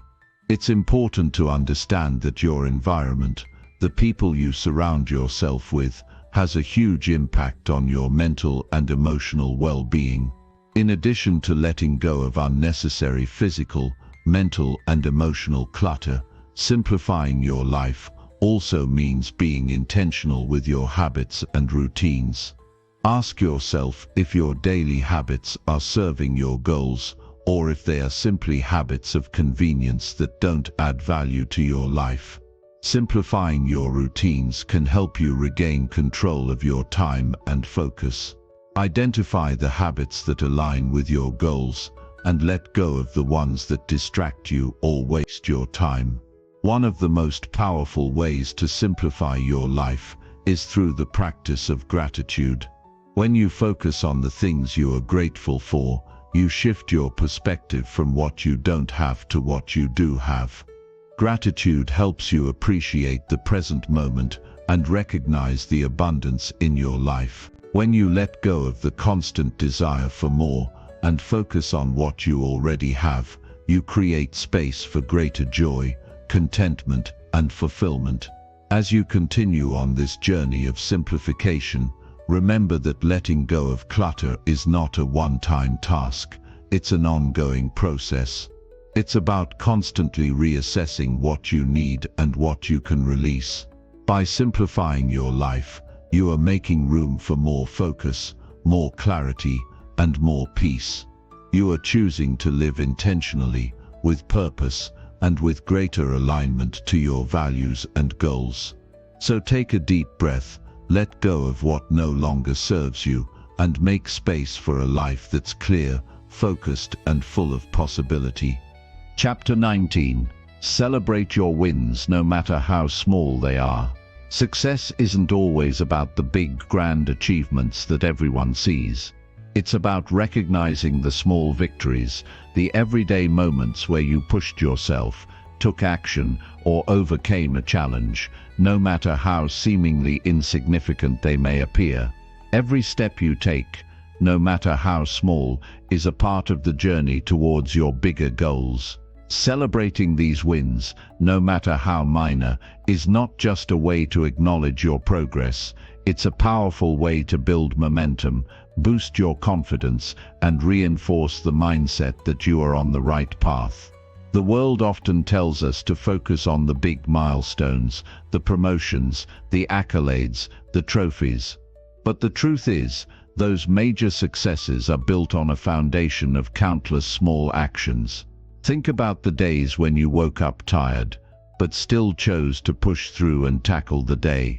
Think about the moments when you kept going, even when the outcome wasn't certain. Those are victories too, and they deserve to be celebrated. When you pause to recognize and appreciate your progress, no matter how small, you fuel the fire within you to keep moving forward. The small wins compound and lead to larger, more impactful changes over time. Celebrating small wins isn't just about acknowledging success, though. It's about shifting your mindset. So many of us are taught to focus solely on what's left to do, the things that are unfinished, and the obstacles that still stand in our way. This constant focus on what we lack can make us feel like we're never truly achieving anything. When we celebrate the small wins, however, we create a different narrative for ourselves. We shift our perspective from one of scarcity to one of abundance. We begin to notice how much we are accomplishing, how far we've come, and how capable we are. We acknowledge the effort and resilience that have gotten us to where we are. In the hustle of daily life, it's easy to get lost in the grind and forget to celebrate even the simplest accomplishments. Perhaps you hit your target for the day's work, even if it was just sending that one email or completing a difficult task you've been putting off. Maybe you finished a workout, even if it was just a short walk. Or maybe you resisted the urge to fall into a negative thought pattern and chose a more positive response instead. These might not seem like monumental wins, but in reality, they are the building blocks of your success. They are proof that you are taking action, making progress, and showing up for yourself every single day. When you acknowledge these small victories, you reinforce the behaviors that led to them. Celebrating wins is a reminder to yourself that the effort you're putting in is worth it. It's a chance to say, yes, I am moving forward, even if the road ahead seems long. This act of celebration doesn't have to be loud or extravagant. It can be a quiet moment of reflection, a mental high five, or a small gesture that affirms your progress. It's about creating a ritual of recognition that becomes part of your daily life. Another powerful reason to celebrate your wins, big or small, is the impact it has on your mindset. So often, we wait for external validation before we allow ourselves to feel proud of our achievements. We look for approval from others or validation through tangible rewards, but the truth is that external recognition is fleeting. True confidence comes from within. By celebrating your own wins, you learn to validate yourself. You stop waiting for someone else to tell you that you're doing well, because you already know it. You've already taken the time to acknowledge your effort and your progress. Celebrating your wins also strengthens your resilience. Every time you acknowledge a victory, no matter how small, you build confidence in your ability to handle challenges. You train yourself to look for the positives, to see the progress instead of the setbacks. This helps you bounce back faster when you encounter obstacles. Instead of dwelling on the roadblocks, you'll be able to look back at all the small wins that have gotten you this far, and that will give you the strength to keep going. It's important to note that celebrating your wins isn't about perfection, it's about progress. Perfectionism can be paralyzing. It's easy to fall into the trap of thinking, I'll celebrate when everything is perfect, but the truth is, perfection doesn't exist. There will always be something more to do, something else to strive for. If you only celebrate when you've reached perfection, you'll miss out on all the growth that happens along the way. Each small win, each step forward, is a testament to your growth. It's evidence of your ability to adapt, learn, and improve. And that's something worth celebrating every single day. Celebrating small wins also helps to keep you motivated. Motivation often ebbs and flows, especially when you're working on long-term goals. It's easy to get discouraged when the end result feels so far away. But when you take the time to celebrate your small wins, you create a sense of accomplishment that propels you forward. These celebrations act as fuel for the next phase of your journey. Each time you acknowledge a small success, you feel a renewed sense of purpose and determination to continue. It's a reminder that the hard work you're putting in is paying off. In addition to boosting your motivation, celebrating small wins strengthens your self-belief. As you recognize and appreciate the effort you've put into each task, you reinforce the belief that you are capable and deserving of success. You start to see yourself as someone who can accomplish great things, and that self-image becomes a powerful motivator to keep pushing forward. When you celebrate your progress, you're not just acknowledging what you've done, you're affirming who you are. It's also important to remember that the way you celebrate your wins is personal. What feels like a meaningful celebration for you might be different from someone else's. Some people enjoy taking a moment to reflect and appreciate their progress. Others might prefer to share their victories with friends or family. Some may choose to reward themselves with a treat or a special activity. Whatever your celebration looks like, the key is to make it intentional and meaningful. The celebration itself is an act of self-care, of self-affirmation, and of self-love. This practice of celebrating small wins should be woven into the fabric of your life, not reserved only for big milestones. When you make it a habit, you train your brain to recognize success in all its forms. Over time, this helps you build a growth mindset, one where you see challenges as opportunities and setbacks as temporary detours. You start to focus more on the journey than on the destination, and that's where true fulfillment lies. In the end, every small victory is a step towards your greater goals. Every time you celebrate your wins, you remind yourself that you are capable, strong, and resilient. You reinforce the idea that success is not a destination, but a continuous journey of growth, effort, and perseverance. By celebrating every step you take, you keep your momentum high, your mindset positive, and your confidence strong. You realize that success is built on the foundation of these small wins, and that's a cause for celebration every single day. Chapter 20. Reflect regularly to ensure constant self-improvement and growth. True growth doesn't happen by chance. It is deliberate, intentional, and requires constant reflection. If you're not taking the time to reflect on your progress, you risk losing sight of your goals and missing out on the lessons that come with every step of your journey. Reflecting regularly is not just a tool for self-improvement, it's a commitment to yourself, a promise to never stop evolving, and a reminder that you are in charge of your own growth. Reflection is the process of looking back with purpose, analyzing where you've been, how far you've come, and what you've learned along the way.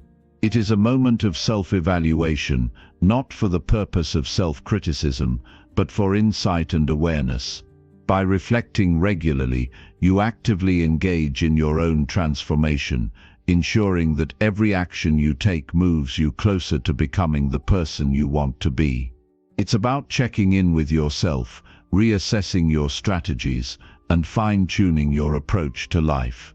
It's easy to get caught up in the day-to-day grind, constantly moving forward without taking a step back. But reflection forces you to slow down, take stock, and make sure you're on the right path. We live in a fast-paced world where distractions are endless and everyone seems to be rushing toward their goals. But what happens when we don't pause and reflect?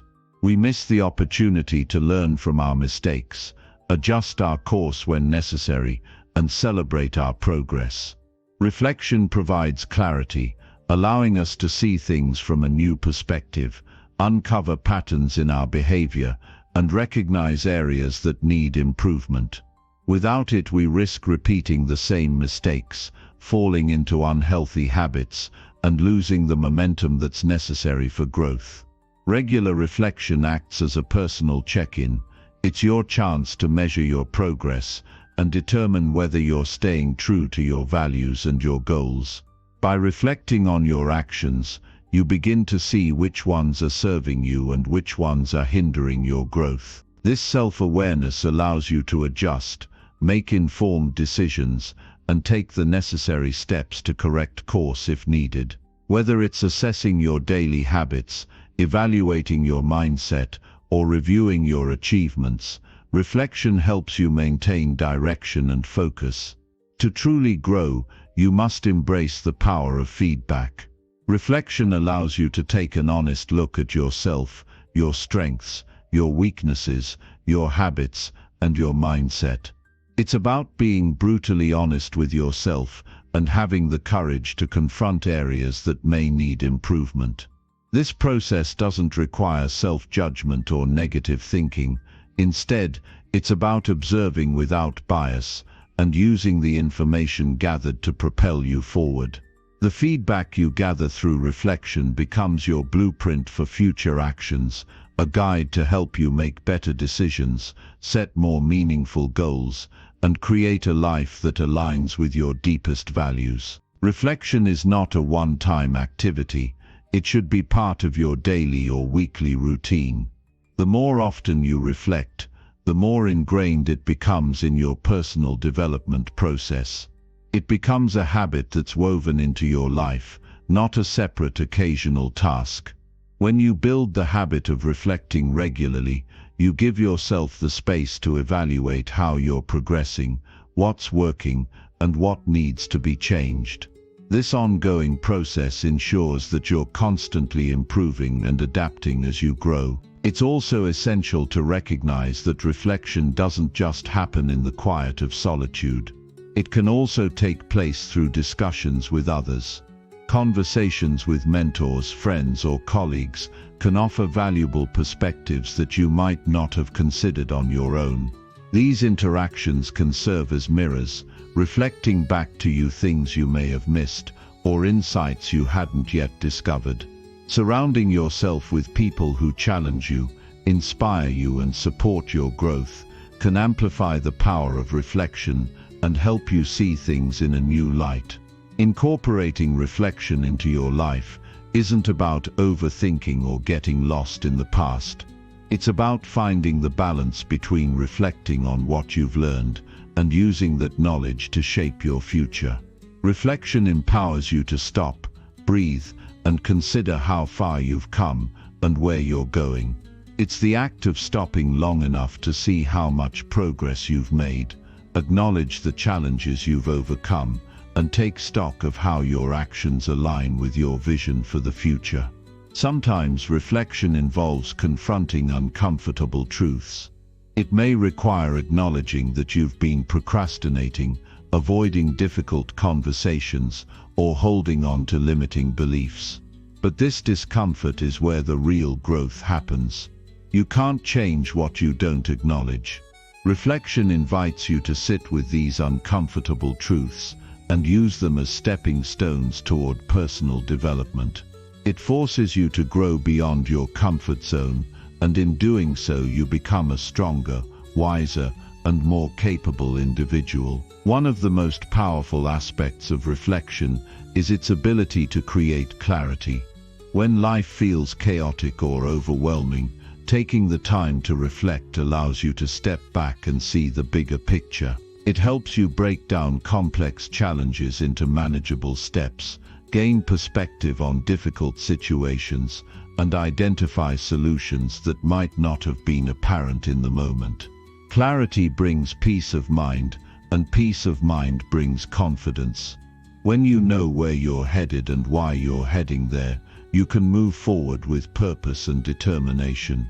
When you make reflection a part of your routine, you create a sense of accountability for yourself.